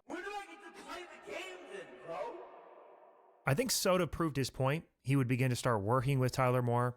And in my humble opinion, Tyler 1 as War Chief and Soda as Chief Strategist was actually, unironically, perfect. Soda is much more diplomatic, yet principled. Tyler 1 is very direct, intense, and he rallied the guild and motivated people to push harder. I found this gym. It's a guild meeting before OnlyFans 1, where Soda is sort of playing up the tension between himself and another member. You have been trying to start a mutiny. I want to establish dominance and authority that no one can run this guild the way I do. I almost want to give you power for a day just to see you fucking ruin everything. Because I know you can't do it. And I know whoever you think can do it also can't do it. But I'm not going to do that because I don't want to actually fuck things up. Tyler was borderline almost fucking things up. Tyler would keep Soda on the sidelines for now, but it wouldn't take long before he realized Soda was a valuable asset. Next, Tyler enters a high-stakes negotiation situation with another guild. OnlyFans found the plans to make the Lionheart helm. Plans are like blueprints. Blacksmiths need them to make items in the game. And the Lionheart helm happens to be the absolute best armored helmet in the game. So the guild could make tons of money charging a fee to craft the helmet for everyone in the entire server, until another guild found the plans for themselves. You should want to negotiate with this guild. I recommend bringing a suit and a tie. I mean, if you want to show that you care, I think they're going to get dressed up for it and everything too. So I recommend negotiating and coming to terms with how we're going to handle the Lionheart helm pattern. I think I saw a YouTube short of their guild leader. He sounds like a dipshit. He tryhards. I mean, listen, yeah, I'm not going to I don't know these people, Tyler. I don't know them. He was doing something. He was like, watch your threat. Watch your threat. I've never in my 20 years of playing ever seen anybody pull a threat like that. You pull it again, you're G-kicked. Actually, you might be G-kicked anyway. And they kept raiding. Nobody spoke up. Tyler would enlist the help of an actual lawyer in the guild. And Yamato? First, we're going to try and buy the recipe in general. I'm going to assume it's a right. no. That's right. Okay. But we're going to try. You writing this down, by the way? Why aren't you writing this down? All right, let's do this. Okay, so anything less than 10,000 gold, I think we buy it off. It's a pretty rare drop. Anything less than 10,000. The second option was for each guild to craft the helmet at a fixed price. They shouldn't want the price to go down unless they hate us. I've shit-talked their leader several times. I will say this. Yamato here, my advisor. Yamato, say hello. It's me. He is a loose cannon. He speaks with his mouth, not his brain. Just saying. Okay, So listen here, I'm just here for intimidation, okay? Bob, so we're going to negotiate price fixing. Yes. How should we start the call, bro? Like, hey, what's up, guys? We're sure. Like, yo, what's up, dipshits? Talk here. No. Being adversarial is never good. You know, in negotiations, you want to be friendly. Both sides should gain and lose. We should both walk away happy out of these negotiations. Tyler put on the closest thing he had to a suit, and the meeting began. Hello, gentlemen. Good to meet you. My name's Tonk, leader of OnlyFans. Tyler's lawyer got the conversation going. Clearly, you guys have reached out for a particular purpose. We're trying to get an understanding of what you guys are looking for. On our end, we're hoping that you guys are willing to sell the recipe to us. Okay, so we have a product, and you're looking to buy it. What is your offer? We can give you guys 4,000 gold for it. Is that your best offer? I mean, I think that's a great starting point. Tyler was about to be thrown a curveball. Now let's get into what your crafter Noth had actually given us on the numbers that he's making in the sale of this actual pattern. Oh, wait a minute. So Noth had told us. He gave you those? Yeah. So we have some numbers and some statistics here. So if you're giving us an offer of 4,000 gold, that's downright disrespectful for our guild here. So what we have been told by Noth is that you are profiting 250 gold per craft, and you're getting upwards of 10 crafts per day. That's 2,500 gold per day. Soda was on the sidelines, and he was loving every minute of it. Well, again, we're going to have to confirm with Noth. Oh, you should have prepared, Tyler! Legal, if I can interject here, please. Actually legal, he told us that it was 10 per day that's traded with mats, and then he also sells 1 to 3 with his own mats at 600 a pop. So we're looking at roughly 4,300-ish per day. So that's the real number. Tyler would pause the meeting so they could discuss their next strategy. Yamato was waiting on the sidelines, ready to unleash. Unleash me. Yamato, no. Hold it in a little bit, bro. I will reality check them, Tyler. I will reality check them. Right. Yes, but you just have to wait a second, bro. Bro, we got by Noth. Why didn't he tell us this? That they have the stats. Oh my God. Tyler 1 then hatched a bold plan involving top-secret fruit-themed code words with the goal to get the opposing guild back at the negotiating table. So, we're going to join the call. I'm gonna say banana. Yamato's gonna go for a little banana. Just a second, Yamato. But like couple statements, then done. You stop talking when I say apple. Do you hear me? Okay. Then we move the negotiations back onto getting 600 gold. Everybody just crafts it at 600 gold. Then that's it. There's no reason for them to say no. Right. Tyler would begin negotiations by building rapport and respect. Your leader, Kid G, kicked somebody for pulling threat. You guys can't even hold threat correctly, and the most impressive rate on the I'm just saying. You are incorrect. Please get your facts straight. No personal attacks. Sorry. Let's keep this civil. Banana. Let me talk now, okay? First of all, someone has to get you guys back to reality. Do you guys even know who you're talking to right now? Any guesses? Who are we talking to? I'm Only confused. tanks. Without our guild, your silly little game would barely have 5 active players, okay? Second of all, you guys' credentials. That's not true. Bro, you guys are paying the floors of Blackrock Mountain every Credentials, day. please, yeah? Okay, we're opening up a can of worms here. We are giving you an ultimatum. Respectfully, Tyler, I would rather drive the price to 0 and give the whole server free crafting fees if this is how you want to. Drive it to 0, then you pussy-ass guild. If this is what we're gonna do with these goddamn negotiations, you don't want to work with us, then you. I blew it, bro. He blew it.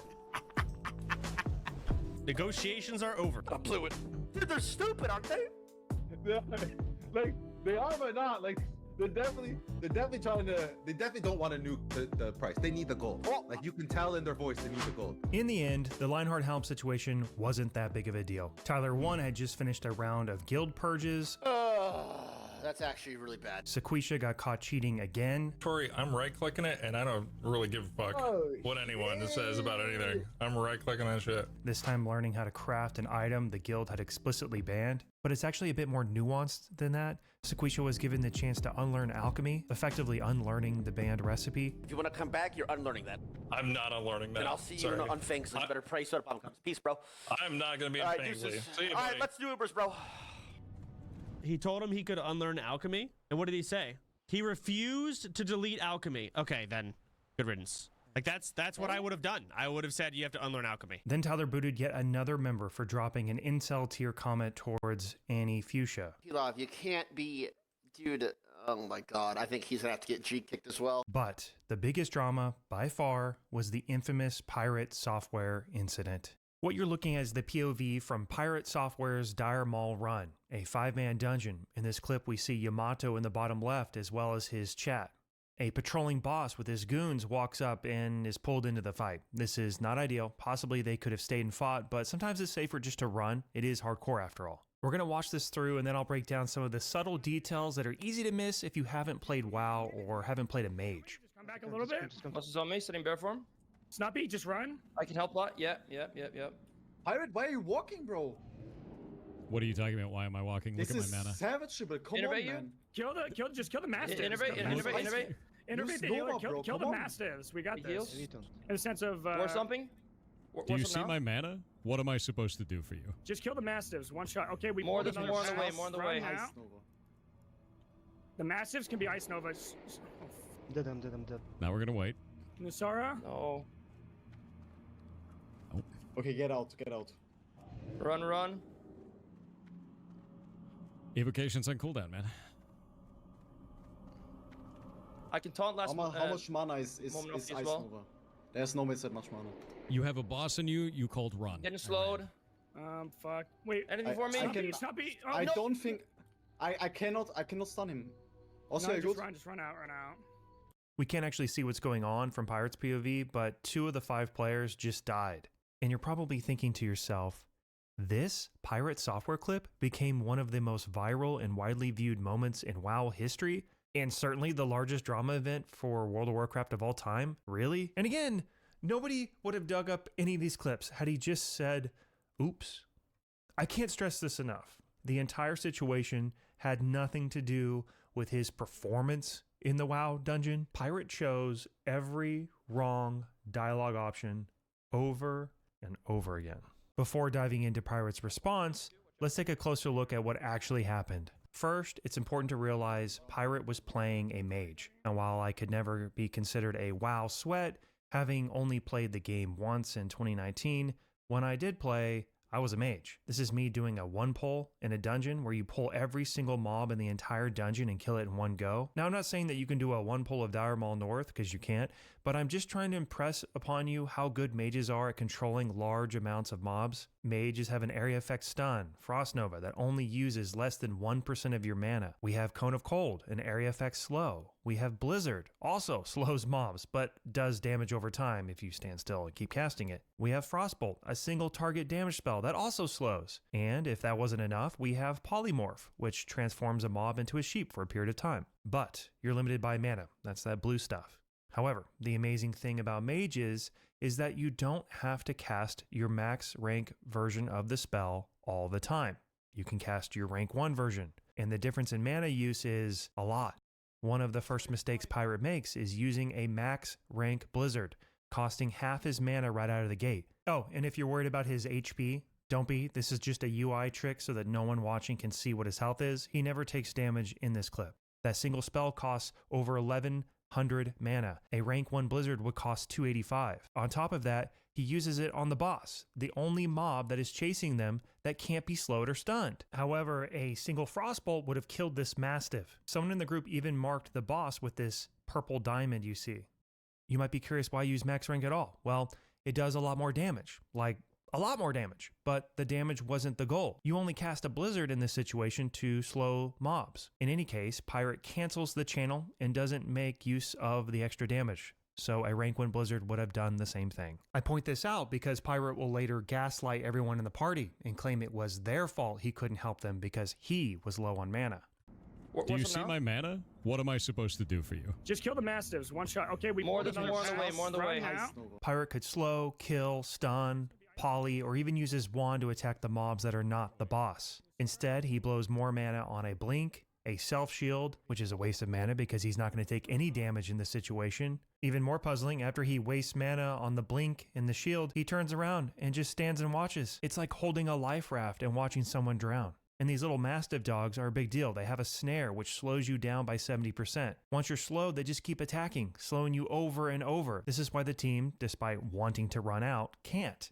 They need help. If we look at the party in split screen, it becomes more obvious. Pirate's up here in the top right using his mana to blink away around the corner. The rest of the team is helping Ozzy kite. And you can see how these dogs are holding him up. He's slowed. He can't run. Pirate could stun them, Cone of Cold them, rank 1 Blizzard, Frostbolt them, or even polymorph one of them into a sheep. But he's too concerned lecturing the group about his mana. I had 1,400 mana left. I had to spend all of that mana to try and put it on Blizzard to save you guys in the first place, and nothing left. You weren't paying attention to party resources, you overpulled, and you weren't paying attention to where the boss was. That's not on me. But let's take a minute to examine a counterfactual, where at the beginning of this clip, Pirate has no mana, like 0. Even if that were the case, Pirate's still wrong. He had multiple items that would have instantly given him plenty of mana, enough to handle the entire situation multiple times over. You could even see him mouse over to this area, almost thinking about doing the right thing. The first being Robe of Archmage, as well as Mana Gem, and of course, Mana Potions. These are instant use, giving the user between 2,600 and 4,300 mana. Pirate would later lecture the group about not managing party resources, all while he was the one who didn't manage his own resources. And you can say that maybe he's just not experienced enough, but they basically told him exactly what to do in real time. Kill the Mastiffs. Just kill the Mastiffs. Innervate the healer. Kill the Mastiffs. We got this.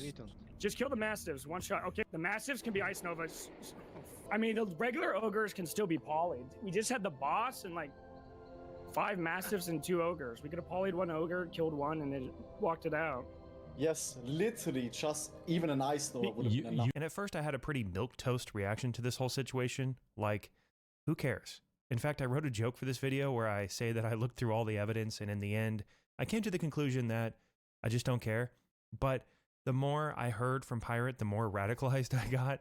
I mean, I'm kidding, of course. I obviously think Pirate was in the wrong here. But from just a history standpoint, why did this get so out of control? I think a lot of it comes down to Pirate's gaslighting, condescending tone. We already saw the mana gaslight moment, but then he doubles down, telling the group that because someone said run, he was obligated to do nothing but run. They called run, I ran, and I was out of mana.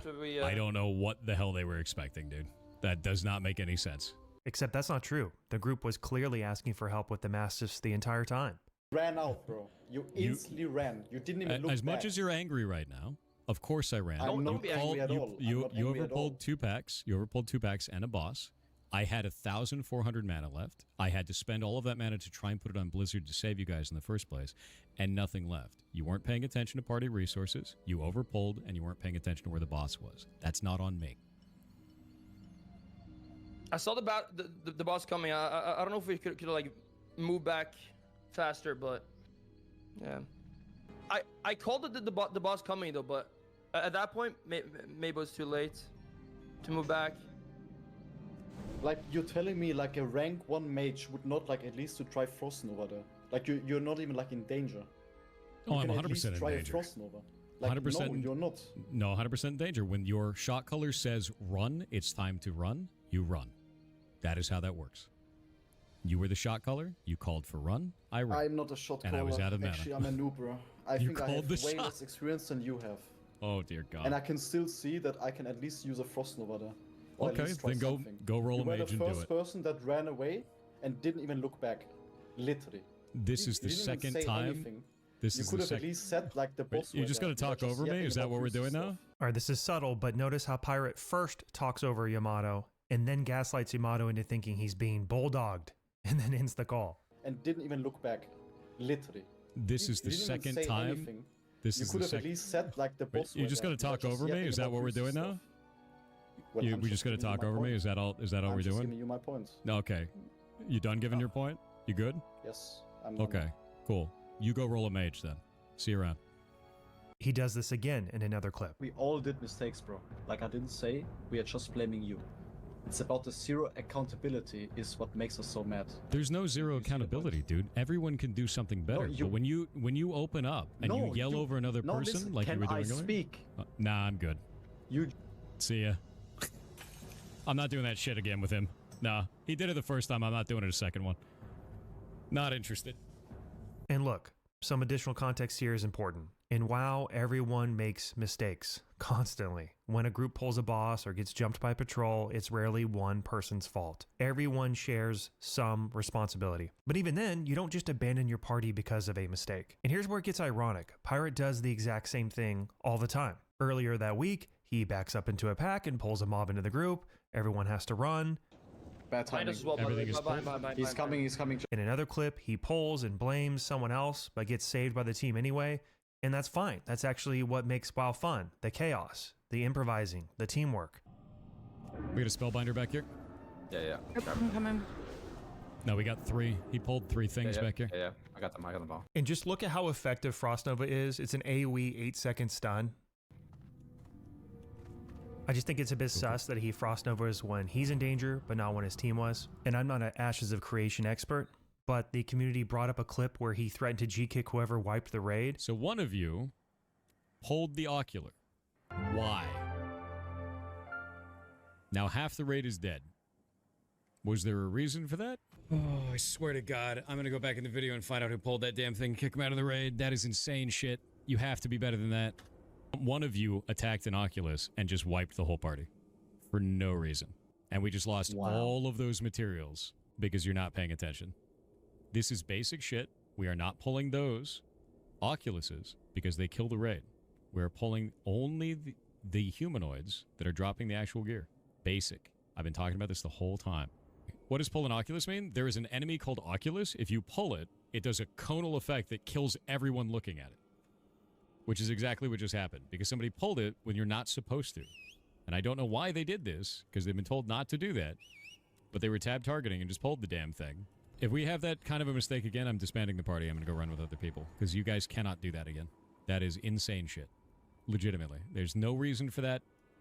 When I say the whole group is moving forward, that means you are not pulling shit from behind us. This is very, very basic. I'm not even being a dick about this. You just wiped everyone in the party and we lost tons of loot and stuff for everybody involved.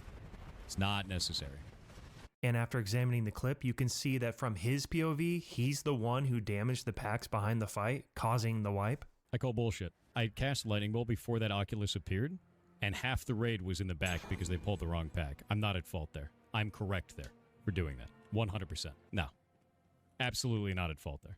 When I cast the lightning ball, nothing else was there but the targets I was hitting, and the tank had pulled a completely incorrect pack from behind our raid, guys. And I think this situation really showed Pirate's inability to accept fault, while at the same time blaming everyone under the sun. This clip has been reviewed by so many people, and everyone concludes that it was in fact Pirate who made the mistake. And once again, it's not the mistake that gets Pirate in hot water. It's his condescending and demeaning attitude. That is not on me. No. Absolutely not. No, that's not at fault. This guy sounds like he takes criticism well. You sound like you want to talk to me about it in the unban request. You're just shit-stirring. I'm just going to get rid of you. And over time, he basically became a meme. But he is the last man there, kind of like a mage blinking out of the dungeon. He will survive, but the rest of his team, not there. We could dig through his long post on X or one of 500 more clips that make him look like a total hypocrite, but we've spent too much time on this. So, to summarize, the man lost the plot. It's like he rolled plus 15 intel, but negative 15 wisdom. Pirate was kicked from OnlyFans. But that was nothing. The guild would soon learn what actual chaos looked like. Soda Poppin hit level 60 again, and this time Tyler wasn't handing the guild back.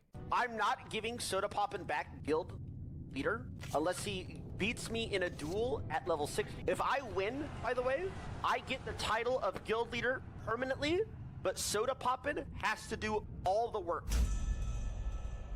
And the day of the duel would finally arrive. All right, Zico, floor is ours.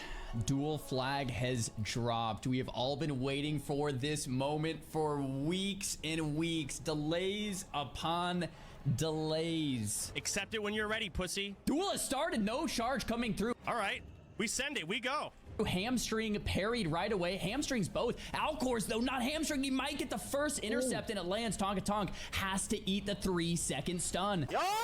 Hamstrings now on both sides. Mortal Strike, big crit from Alcors. Oh my god. Tonka Tonk on the back foot. Oh my god, he gets disarmed, but the counter disarm does come out here from Tonka Tonk back onto Alcors. That intercept is paying dividends right now for Alcors as he comes back to full HP there. Early pots coming out, and Tonka Tonk trying to struggle here with the movement. Uh-oh! What are you gonna do with that bleed, Tyler?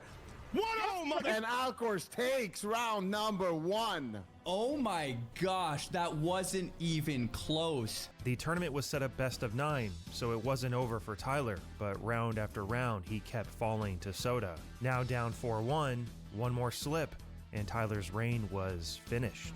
Ms. Kiss IRL Guild Watch Party watched in real time as Soda stood one win away from reclaiming his crown. Don't mount up! Okay, I won't mount up this time. All right. Play for charge, bro. Come on. I did, and I got charged. No, you didn't. You sat there asking. You made me run distance. Play for charge. Come on. Let's see who wins. Okay. Let's see who clicks faster. Duel number 6 is underway, guys. First to 5 wins in this best of 9. It's 4-1 here in Alcor's favor. All right. I'm ready for the final duel. This is it right here. Are you getting triggered by guild chat? Are you upset? Dude, they're just yapping. Like, you WoW players make me sick. I'm locked in, though. Locked in. All right. Lock it in. Oh, back up. Play for charge. Okay. Play for charge. All right. Let's see who can press 5 faster. Okay, well, I press 1, but it's fine. You ready? Don't walk up in a charge rate. Don't be a pussy. Come on. I'm calling you out. I'm muting. Okay. If I get this charge, he's going to be so upset. Here we go. Ooh, Tonka Tonk getting the charge this time, getting aggressive right away, straight into Zerker stance, and there's the Mortal Strike. Mortal Strike on Alcors, it's coming back and forth. There's the disarm too, and Alcors needs to kite out this disarm. Tonka Tonk getting aggressive, and Alcors doing the best he can to get back in this. Oh. Huge damage coming out, but he needs to apply the Mortal Strike. He does. Tonka looking for the win here. He gets disarmed, though. Alcors trying to kite it out here for the pop, but he's getting aggressive here as well. It's not good.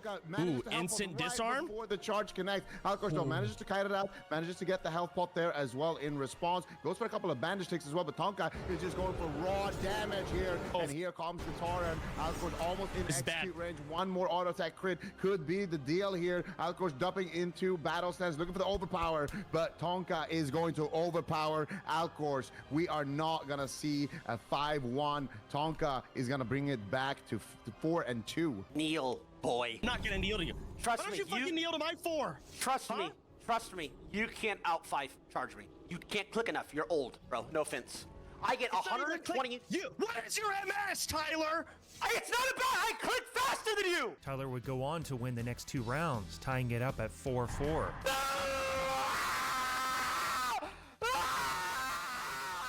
Let's go! Let's go! I can't believe this. In the final match, the tiebreaker, they would fight unarmed. We made it to the boxing round! Zico, I was gonna ask you, what is the metagame in the Warrior v Warrior equalized gear fist only meta? And I'm starting to think nobody knows. This is uncharted territory. This has never really happened before. And the final round would begin. So let's see their strategy here. Demo shouts, lands for Alcor's first. Tonka Tonk still on the mount, deciding to just keep mount. There's the charge, and the first punch comes in there from Tonka. It hits hard. Not quite a crit, though. Thunderclaps from both ends. Once again, they can't actually use any abilities here. Blood Rage, you know, I wonder if Blood Rage is even worth using, because it's hurting both of them more than any of their other abilities. That's 10% of their life almost. Thunderclaps land at 77% here for Tonka, 73 for Alcor's. This is neck and neck. Zerker stands to get more rage here. Tonka Tonk back to battle. I mean, this is going to be a close duel either way. It's 70% to 70%, Zico. Yeah, this is going down in history right now. Alcor's is actually a little bit lower than Tonka, but it looks of things that 5% HP from being a Tauren could be paying dividends in this matchup here. Tonka going for a couple of more swings here. Now the Thunderclap connects. Alcor's looking for an intercept there potentially, but there is the first health pot being forced, and Tonka, he could actually win this if he just tries to get his HP a bit lower and then crits the health pot, because that is another big RNG factor here that could go in his favor. And we'll see. He hasn't decided to use it just yet. He's really banking on a potential crit here. If he gets it, it could be massive, Zard. That's a good strategy to go for. Cross your fingers and hope for a health potion crit here for Tonka Tonk. There's a thunderclap that lands. Tonka Tonk down to 30% life, but still has that health potion. So it's, you know, we want to keep that in mind. There's big health potion does not crit, so kind of equalizes the health here. Alcor is doing his best to kite it out. The troll racial, a little bit of health regen, and there's a bandage just for 1 or 2 ticks. Really, really well played there for Alcor's. Gets back to about 70% life, and now Alcor's has about a 20% health advantage here. Thunderclap, 100% uptime. It looks like Tonka Tonk is forgetting to Demo Shout. Looks like Demo Shout is not on Alcor's this entire time. Alcor is keeping up the Demo Shout nearly full time. Boom, Demo Shout falls, it's right back up, and with these small gameplay differences, Alcor's is slowly pulling ahead. Yeah, but Tonka has a play he could make right now. The next time Alcor goes for a Demo Shout, he could actually fear him. And there it is. I think he did it. He's going to go for the bandage reset. No shot. Tonka is trying to bring it back. He could even get a charge at the back end of this. Alcor's going to look for it. Tonka's looking for it as well. No one's going to find it. Alcor's down to extremely low HP. Tonka with a massive play here, making it count. But Alcor is going to have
Alcor's at 6% life trying to fight in. Tonka Tonk min-maxing the DPS with the pummels. Alcor's at 1% life and Tonka Tonk is the war chief.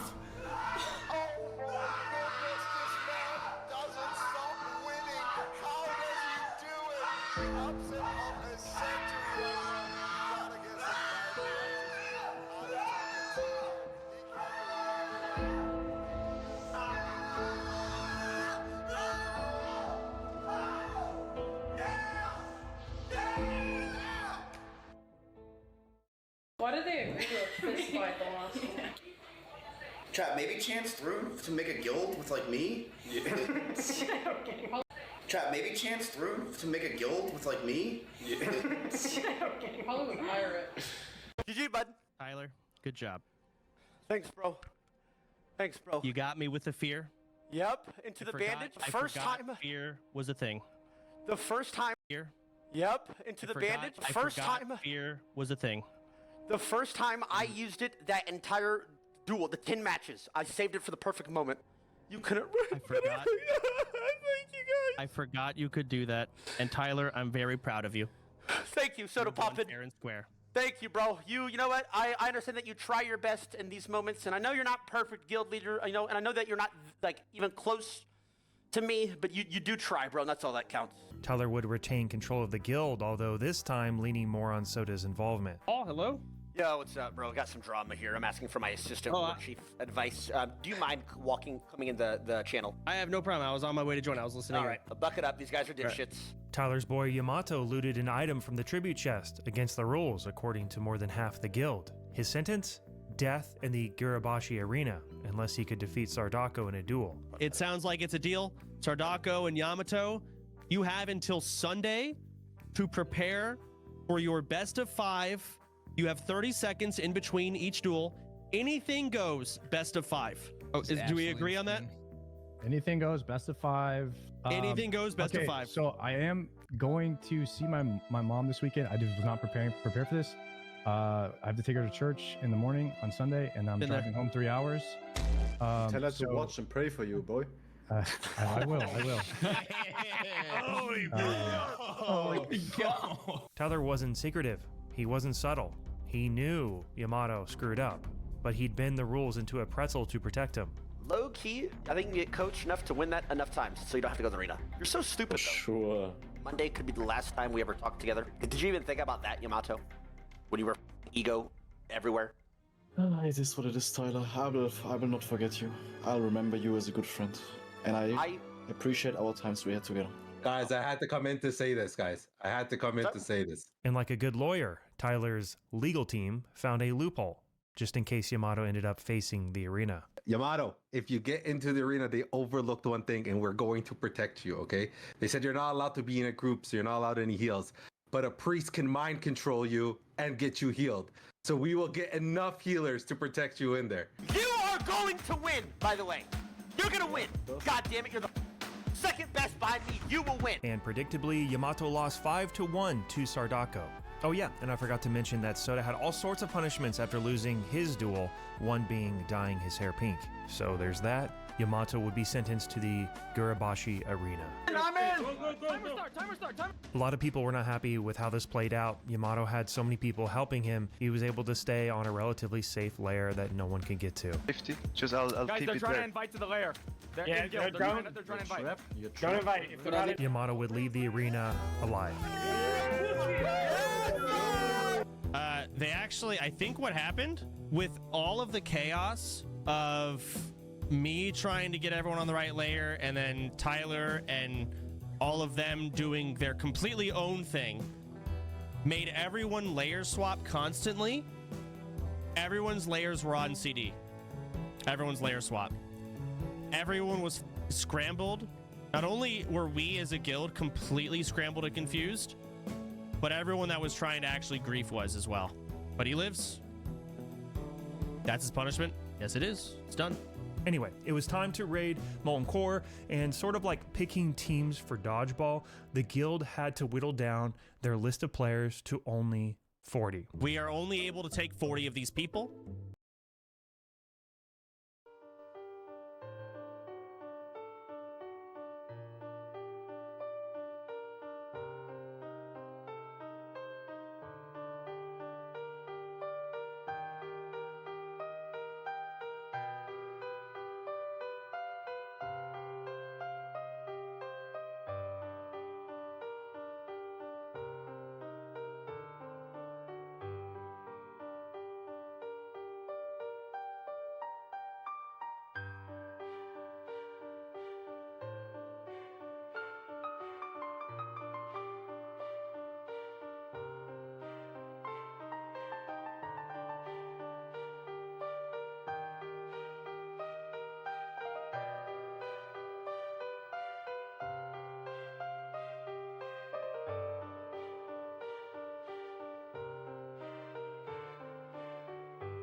and we can only take 10 sweats. So if they have a red check next to their name, we're only allowed to take 10 of them. That is it. And the other 30 must be non-sweats. Here is our raid setup. This is where we'll put people we decide to bring. And here's a viewership. Now, we're not just gonna pick the highest. Oh my god. It's cringe. We will look at this, but we're not just gonna take the highest view count and just, hey, we're done, we're ready. That's not it. And 2 hours later, they were still working on the Molten Core draft, but they did eventually finish. They would attempt Molten Core on February 1st, losing several members, including Fandy. Oh my god, Fandy's dead. What killed me? All right? My threat is horrible. My threat is horrible. My threat is horrible. It's all over Ambient. Yo! It's on me. It's on me. Oh no! It's on Annie. Annie's there. No! Watch your threat. In the end, they emerged victorious. Ragnaros, the final boss of Molten Core, was dead. Tyler would lead his first ever raid that following week. This room's actually really easy. Sort of way overcomplicated last time. Okay, we're gonna just have a tank on each mark. Let's see how many tanks we got. 4. Lucifron's on the way. Yes. Calm the down. Let me speak before you start panicking. I'm gonna pick up Skull. Ozzy, get X. Pika square. Oppie, moon. Doherty, triangle. Going slow, all die at the same time. We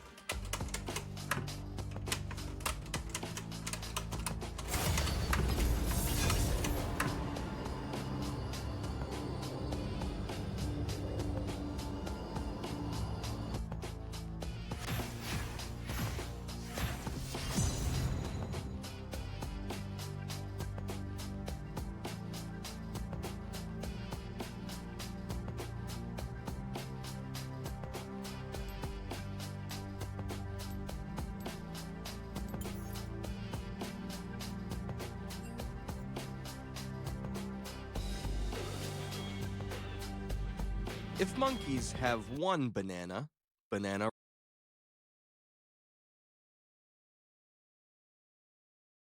If monkeys have one banana, banana rare, banana valuable. But if monkeys grow more bananas, banana become common, banana not as valuable.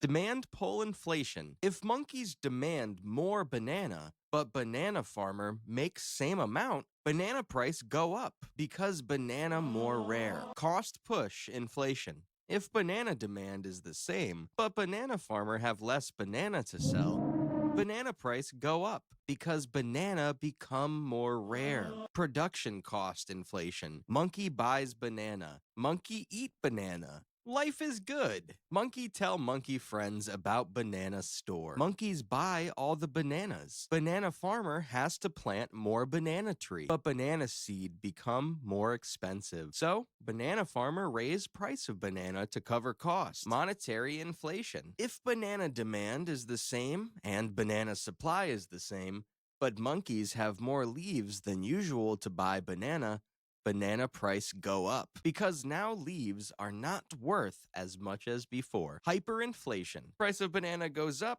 so monkey government decides to create more leaves so monkeys can afford banana. So monkeys buy more banana, but banana price goes up to keep up with banana demand. So monkey government creates more leaves, but price of banana goes up to keep up with more demand. So monkey government creates more leaves. Price of banana goes up. So monkey government creates more leaves. This is getting ridiculous. Eventually, monkey government burns all the leaves and starts making sticks its new currency. Inflation is not necessarily bad for monkey. If monkey's amount of leaves goes up at the same rate as price of banana, monkey happy. If monkey's amount of leaves goes up but banana price stays the same, monkey rich as fuck. If monkey's leaves stay the same but banana price go up, monkey poor, monkey sad. Monkey is all of us. To avoid inflation, monkey should invest banana, as this will grow more banana with time. Sometimes inflation can get really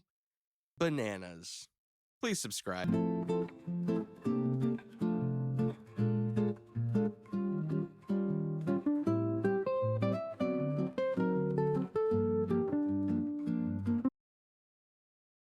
What are tariffs? Monkeys live in two countries, Monkeyland and Bananaland. Monkeyland has many monkey, but not many banana. Bananaland has many banana, but not many monkey. Monkeyland monkeys need more banana, and since Bananaland grows so many, they can sell them for cheap. So Monkeyland buy banana from Bananaland. When Monkey Country buy thing from other Monkey Country, this is called importing. When a Monkey Country sells something to other Monkey Country, this is called exporting. Bananaland monkeys make money. Monkeyland monkeys get banana for cheap. Monkeys happy. Monkeys friends. Life good.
Bananaland banana price usually stay the same, but now Monkeyland monkeys also have to pay Monkeyland government to buy them. How do tariffs work? Tariffs can be dollar amount or a percentage of the cost of item. Most monkey countries use percentage tariffs, but they call them ad valorem to make monkey sound smart. Tariffs can get really specific. Unripe banana can have different tariffs to ripe ones, even though they both banana. Even banana cannot escape bureaucracy. Trade terms. When monkey government not use tariffs, this is called free trade. When monkey country export more banana than they import, this called a trade surplus. But when monkey country import more banana than export, this is called trade deficit. What happens when tariffs are used? Price of imported banana goes up. Monkeyland banana stores happy, as there are no more cheap bananas to compete with. But less banana competition can also mean banana quality go down. Local banana becomes monkey's only option. Local price can also go up to just under Bananaland banana. Monkeyland monkeys frustrated.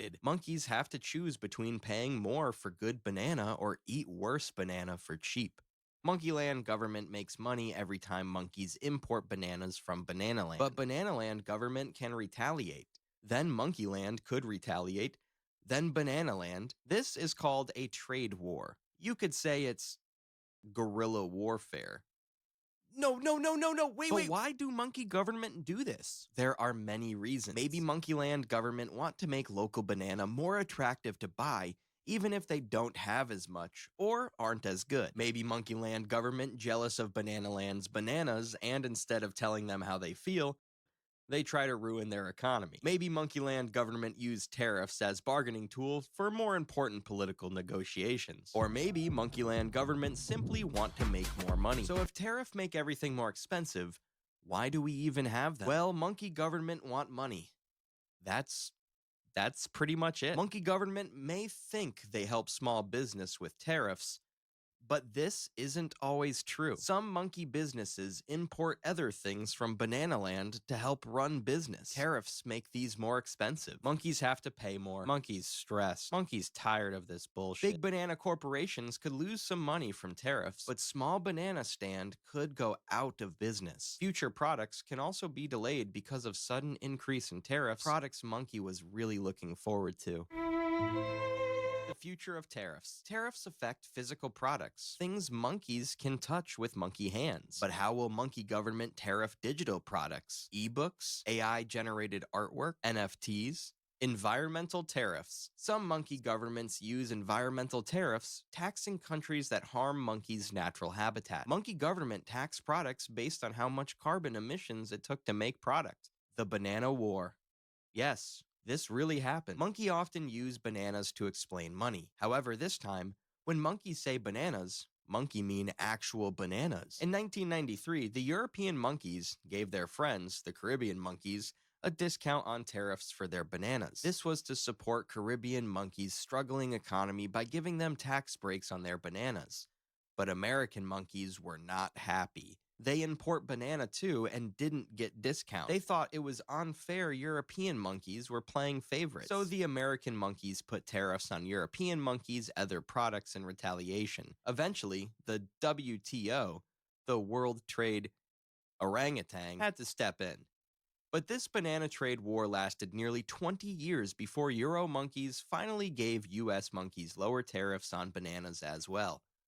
Thank you. To say thank you to all 240,000 monkeys that are now in troop, Primate Economics has donated $500 to Save the Chimps, a chimpanzee sanctuary in Florida that's helped rescue monkeys from research laboratories, the pet trade, and entertainment industry. Remember, apes together strong.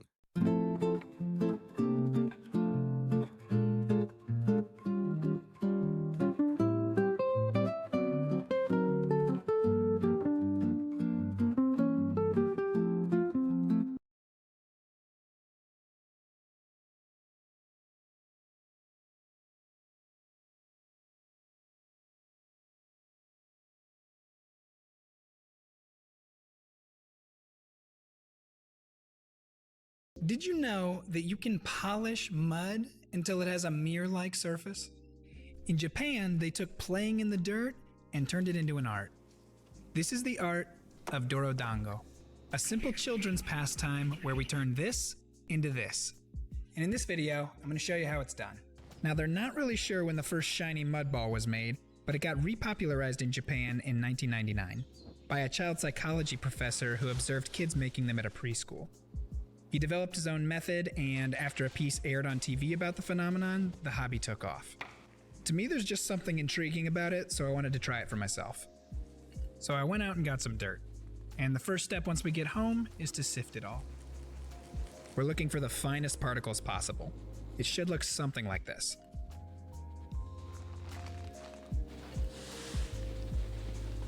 Now, being from Virginia, all we had around my house was red clay, so I also want to try one with that. And if you do use clay, you're going to have to mix it about half and half with sand. That'll prevent it from cracking when it dries out and shrinks. Since I've never done this before, I thought it was a good idea to experiment with a small one first. This measuring was totally unnecessary, but I started with 100 grams of soil and 35 of water. Your soil's definitely going to be different, so don't worry about it too much. I'll show you the consistency we're going for in a second. Spend some time massaging the dirt so everything's nice and homogeneous, and you should end up with a dough-like consistency. So add a bit of dirt or water as needed and keep working it. After that, you can compress it and shape it into a ball, and it should look something like this.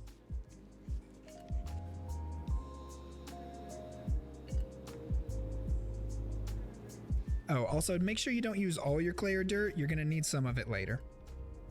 I'm gonna leave these to dry overnight, and while that one starts, I'm gonna make the clay and sand core.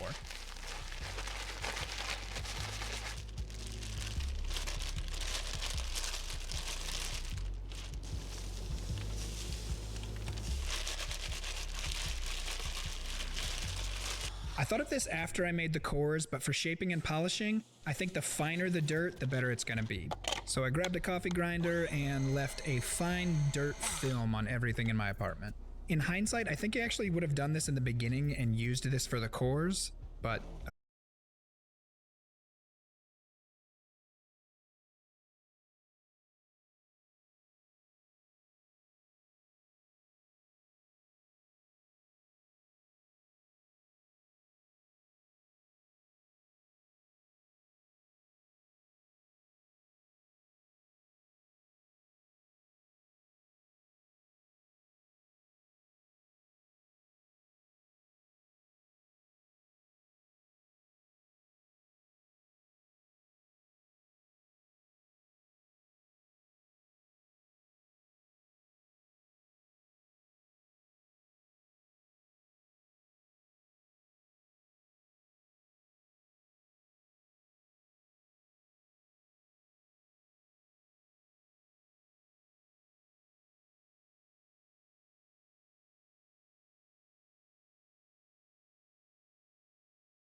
But as you can see, there's divots all over it still. It looks cool, but not exactly what I'm going for. So the trial and error continued into the evening, and here's what we ended up with for the test piece.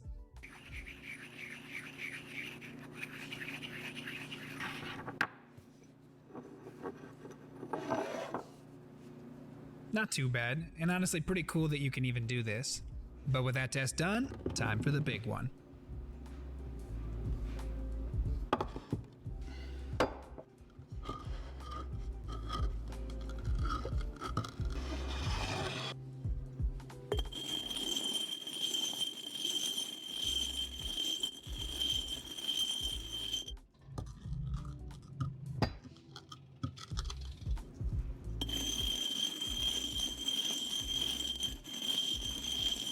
Now you can see what I mean with the low and high spots when we're shaping the core. But after a while, we've got this perfectly spherical, forbidden brownie. And then it's on to the final challenge.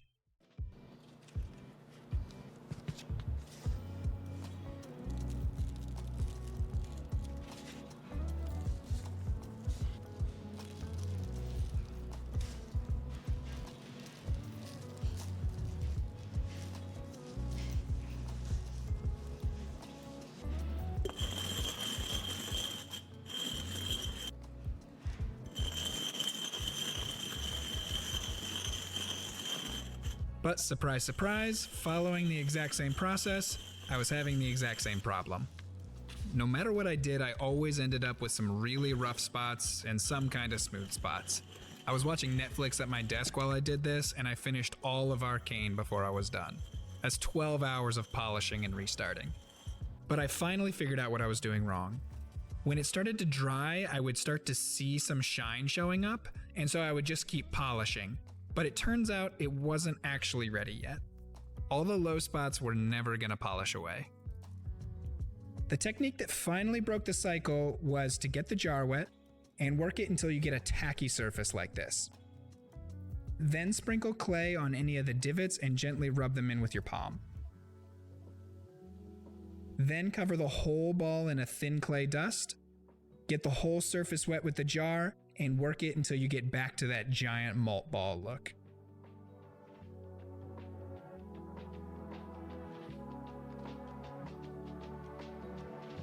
As it's drying, you're kind of spreading that thin layer of mud to fill in all the imperfections. And as you add layer after layer, those imperfections will slowly go away, and you'll end up with a perfectly smooth surface.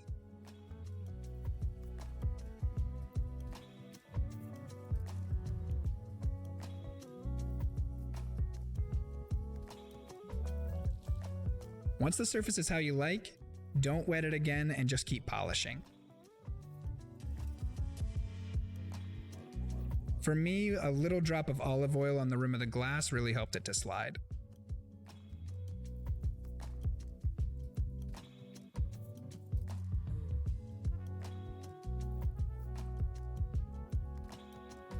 Then a little polish with a cloth, and you're done. Figuring out how to do this was honestly frustrating and a lot of work. But once I figured it out, it was kind of meditative, and I think I could do it a lot faster the next time. I think I'll definitely do another one in the future, and I really recommend you give this one a try. It's a fun weekend project. Thanks for watching, and if you liked that, go check out some of my other projects.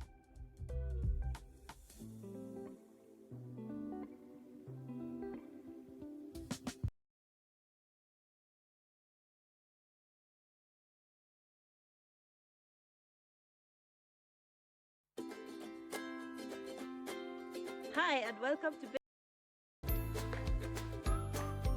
And then we move on to the next stage after we squash a bit more water out. What is it?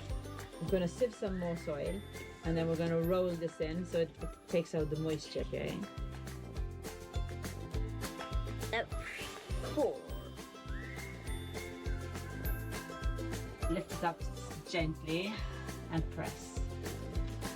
So the moisture from the wet comes on the dry. And we're just going to keep doing this press. Yeah, like that's good as well. Another layer.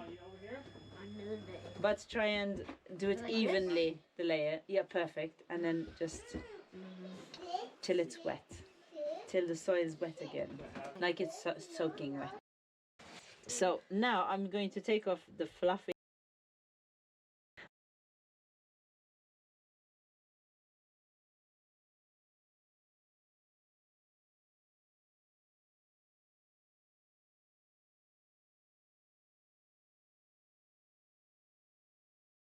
I grew up in Malta, which is a beautiful island, which made me love picking leaves and flowers even more, because now I have on our own beautiful time for myself, time to relax and do things that make me happy.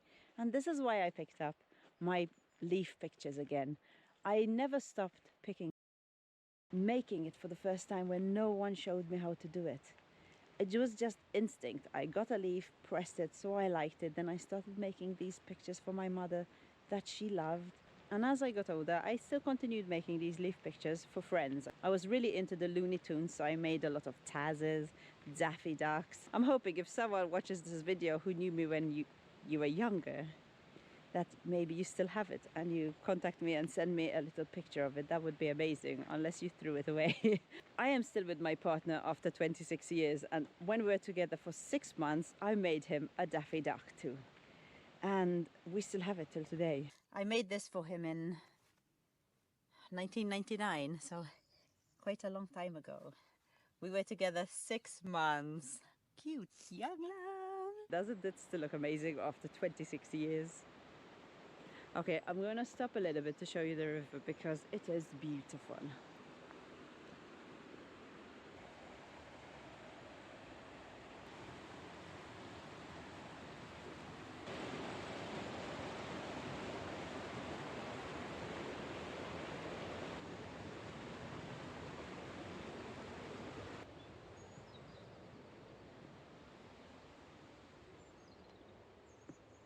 Now once it's ready, all I do is frame it. I don't spray anything on it to make them last longer. There was a time when I was making a few leaf pictures and I was painting PVA glue on top, and that made them really nice and shiny. But I didn't like the finish quite as much. I really like the matte look of a leaf.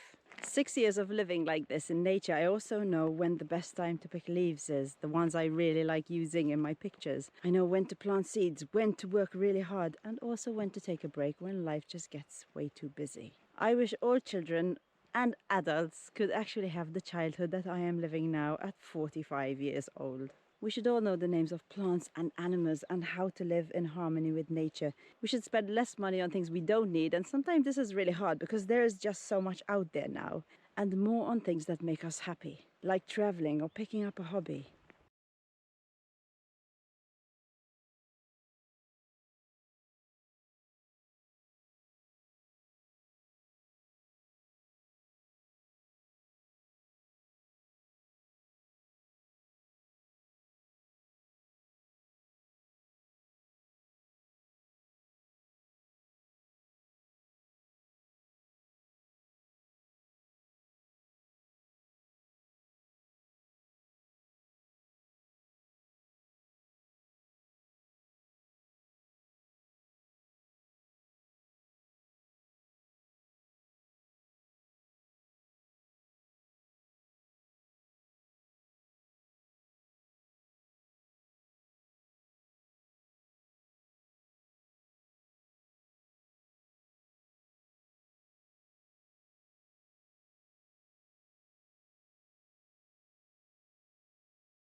costs me absolutely nothing but leaves and a little bit of PVA glue.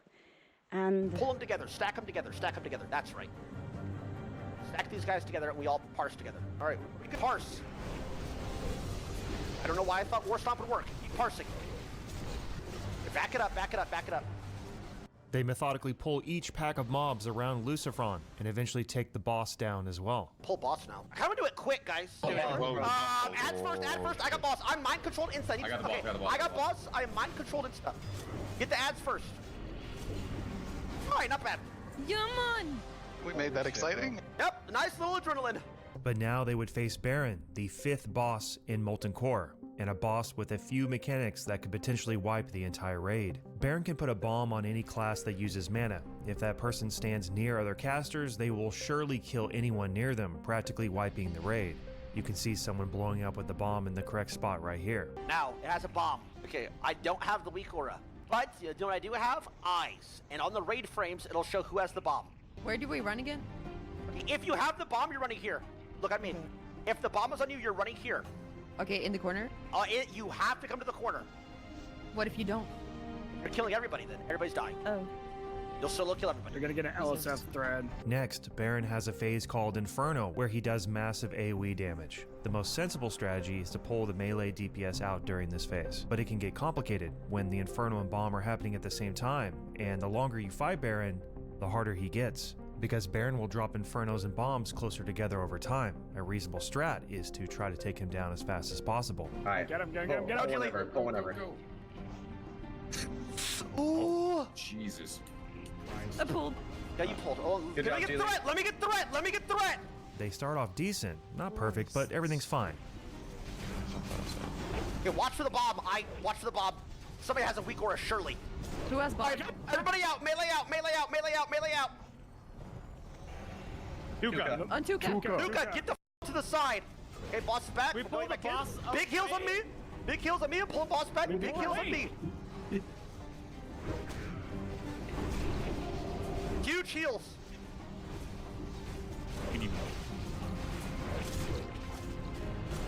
Melee out. Shit. Oh, oops. Everybody out, everybody out. Everybody out, everybody out, everybody out, everybody back up. Okay, go back in. Go back in. Everybody back in. Everybody back in. I'm dead. Tyler makes a bit of a mistake here. He goes in a bit too early. He takes more damage than necessary. You can see Baron is pulsing away still, and the healers were not quite ready. Big heals. Big heals on me. Big heals on me. I'm death wishing. Tyler calls out that he's death wishing, an ability that allows him to do 20% more damage, but he takes more damage too. The other warriors and WoW Sweats know what this means, but many casters probably don't. Big heals on me. Holy shit. What the Big heals on me. Big heals on me. You can't. This is a really crucial moment. Baron is almost dead, but so is Tyler. Inferno is pulsing, and Tyler does not call for anyone to run out, but they do anyway. Listen! Finish it! Don't run! Finish! Finish! Don't run! Finish!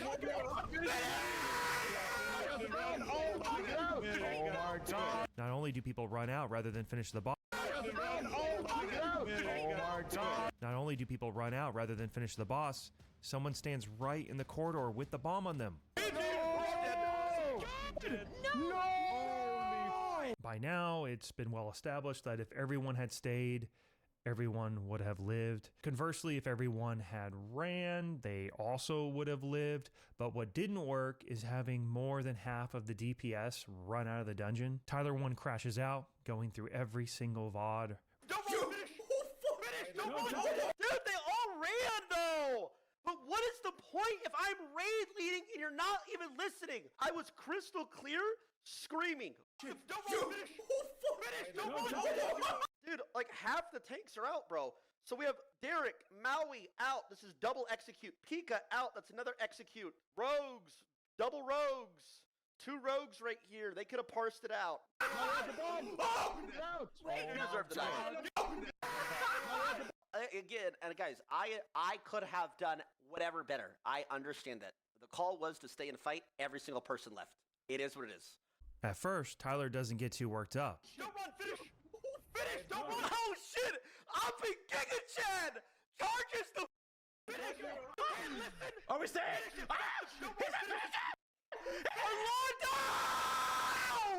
But after watching VOD after VOD of people roaching out, he starts to mauled. Armando, you griefed me! We died, and I was like, ah, my bad. It is what it is. I died. Shouldn't have done that, blah, blah, blah, blah. And I actually watched, probably out of the 39 different people's perspectives, I watch probably like 30 people's perspectives. Remember, I said this before. I said these WoW players are pussies, right? And they all cried to me. Remember? When I called, during the Yamato thing, I said, you guys are all pussies. You weren't jumping in anyway. And they were like, well, don't call us pussies, bro. No, you don't know. What you layered? Like, they are absolutely pussies. I told myself I wasn't going to crash out. I'm about to crash out. Like, I made a whole notepad of exact timestamps of what I've done. I'm better than that. It was some of the most degenerate shit I've ever seen in my life. Me raid leading, that is the point of a new player even raid leading, to cause bad situations, right? And if you just see a bad situation and you're like, that, I'm not following, it's a bad call, what is the point of even having new people raid lead if you're just going to say them? Nobody wants to sit there and watch you disgusting sweats min-max molten core for 20 years straight. That's why nobody watches in the first place until OnlyFans. So if you're just going to roach out when something goes wrong and blame a bad call from a person who's never raid led in the first place, why are we even here, right? I'm just going to say it, Yamato. I don't give a shit. I'm crashing out. Bro, you're a pussy. Everything I've done for you, bro, and to watch your VOD and what you did, you. To see me begging for people to stop running and to come back, and you are 100% HP, what are we doing? Oh, it, I'm full crashing out. Pull up the list. I'm full crashing out. I don't give a shit. They're all ass. I don't care anymore. I'm sending it. Tyler would do another VOD review, this time completely affirming his stance that he would not be re-rolling. And can you blame him? And the guild would move on to the next dungeon, Black Wing Lair. As the guild prepped for its release, Soda would announce that he would be taking a bit of a back seat moving forward. I only log in for raid anymore. I'm really just a raid logger. I don't care if I'm guild leader. All I'm doing is setting up drafts and then showing up for raid. I'm not really doing anything anymore. So I don't want y'all to have these expectations. That's all I'm going to be doing. If someone else wants to step in as guild leader that everyone wants to vote for, I'll happily pass it over. But I don't plan on doing any events. I don't plan on doing anything other than really raid logging, because that's all I have interest in doing, which I'm happy to do. But if any events or anything like that, it's not going to come from me. But the final nail in the coffin would come out of left field. Keep playing. I DC'd as well. Okay. Pretty scared. I just DC'd. I'm coming in. I did too. Okay. Is this taunt? The guild would suffer DDoS attacks during their BWL raid. I'm already being told that a rollback is not going to happen. So everyone who did die is fucking dead. And there's no reverting that. They're dead. So that's kind of a pretty damning blow. Following this disaster, SodaPoppin announces in the OnlyFans Discord that the guild's hardcore project is over. The anxiety that every single raid is now, at risk of just getting DDoS. I don't want to waste people's time to get world buffs, to prepare for these raids, get consumes, do all of this, only with the high risk of a DDoS. I didn't foresee that this would even be possible. This might be the end. I'll ask around, I'll see if things can get fixed, but if this is just how it is, then yeah, that's the end. Because I'm not gonna have people prepare and get ready just to die to a DC when it's just inevitably gonna happen again. In a somewhat controversial and surprising move, Blizzard resurrects the OnlyFans members who died during the BWL raid. Even still, the guild was slowly coming to a halt. I feel a lot of people expect me to be like throwing glitter in the air and blowing up balloons, and it's like it's my birthday or something. That's not how I feel. It's not how I feel. It's one of those things of, if we raid again, even though, yes, if we get DDoSed, Blizzard will res us probably the following week, right? It's not like Raid wasn't fucked over. Only Fangs would eventually take down Nefarian, but the writing was on the wall. Nice job.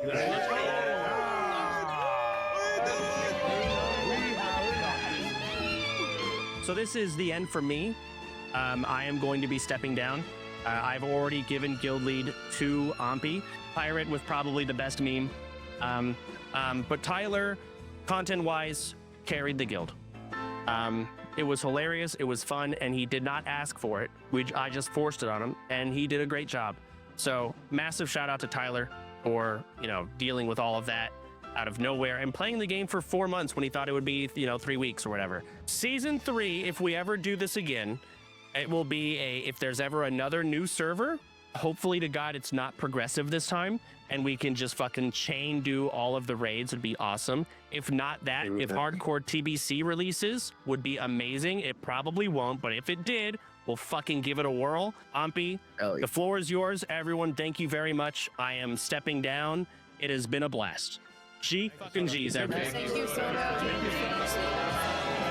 Screw these. And just like that, it was over. But what about OnlyFangs 3? Why not actually do a hardcore run? Guild self-found. And I know what you're thinking. They did this last time, but not really. I have a hard time believing that Sequisha was the only one who turned off his add-on to use the auction house. And besides, don't other guilds want this as well? Why not force their hand to actually implement this into the code, into the game? Guild self-found. No auction house, no trading outside guild. Okay. To alleviate the difficulty, number 2, Sherpas. The little Himalayan men who help people climb Mount Everest over and over and over again. Streamers should have Sherpas assigned to them. These Sherpas are in the guild. They're not invited to raids. I imagine the Sherpas will be from the communities of the streamers. They can apply and be hired and fired at the discretion of the streamer. They're in the guild. They can trade items. Make your clothes smell above and beneath. They leave stains on your teeth. Timber! You've probably heard these drums before, even without knowing. It's one of the most used samples of all time, but why and how did it get that way? The story begins in 1969, where drummer J.C. Coleman is playing drums for his band the Winstons. On the song Amen Brother, he has a drum solo.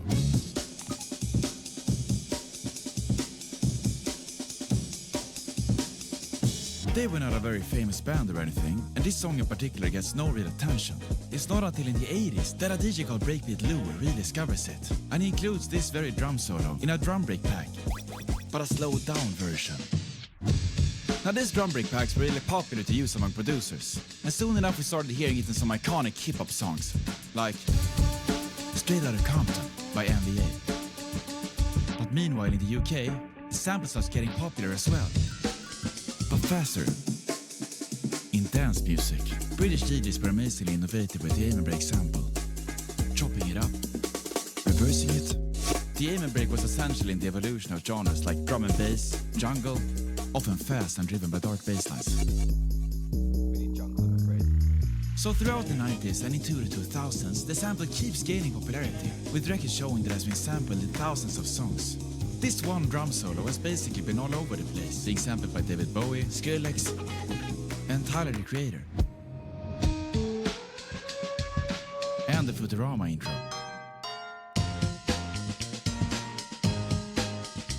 So the sample has been really successful, on one hand being used in the mainstream scene, but also getting really niche genres like breakcore that only chop up the sample to insanity. Listen. So we must ask ourselves, why has this sample become so insanely popular? A big reason is that it's so flexible for sampling. It only contains drums, and even by themselves it sounds nice. Kick, a great snare, and a sweet crash. This allows for producers to get really creative and have fun with it, and they're working with quality goods. Because no matter what you do to it, it often sounds nice. Transient shaper, distortion, reverb, it's nice. So what does it consist of? Well, rhythmically, it's actually not too complicated, which is part of its beauty. The base of it is simple. Ride on each two beats, this kick beat, and a snare sort of filling the gaps. Now what about the Winstons and Coleman, the drummer who started all of this? Well, they never got a penny, and Gregory Coleman died homeless without knowing his impact on the music world.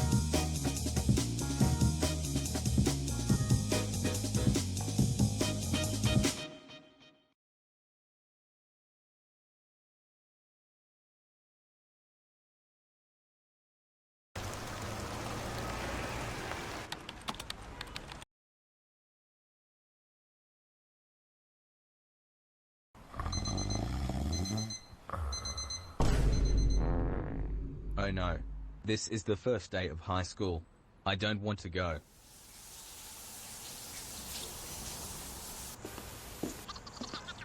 Mom, Dad, I'm going to school. There isn't any burgers left in the fridge for breakfast. I will eat at school. I took $50 in Dad's wallet for my lunch. No problem, honey. Please don't forget to buy 25 liters of soda in bottles when you come back home. Have a great day.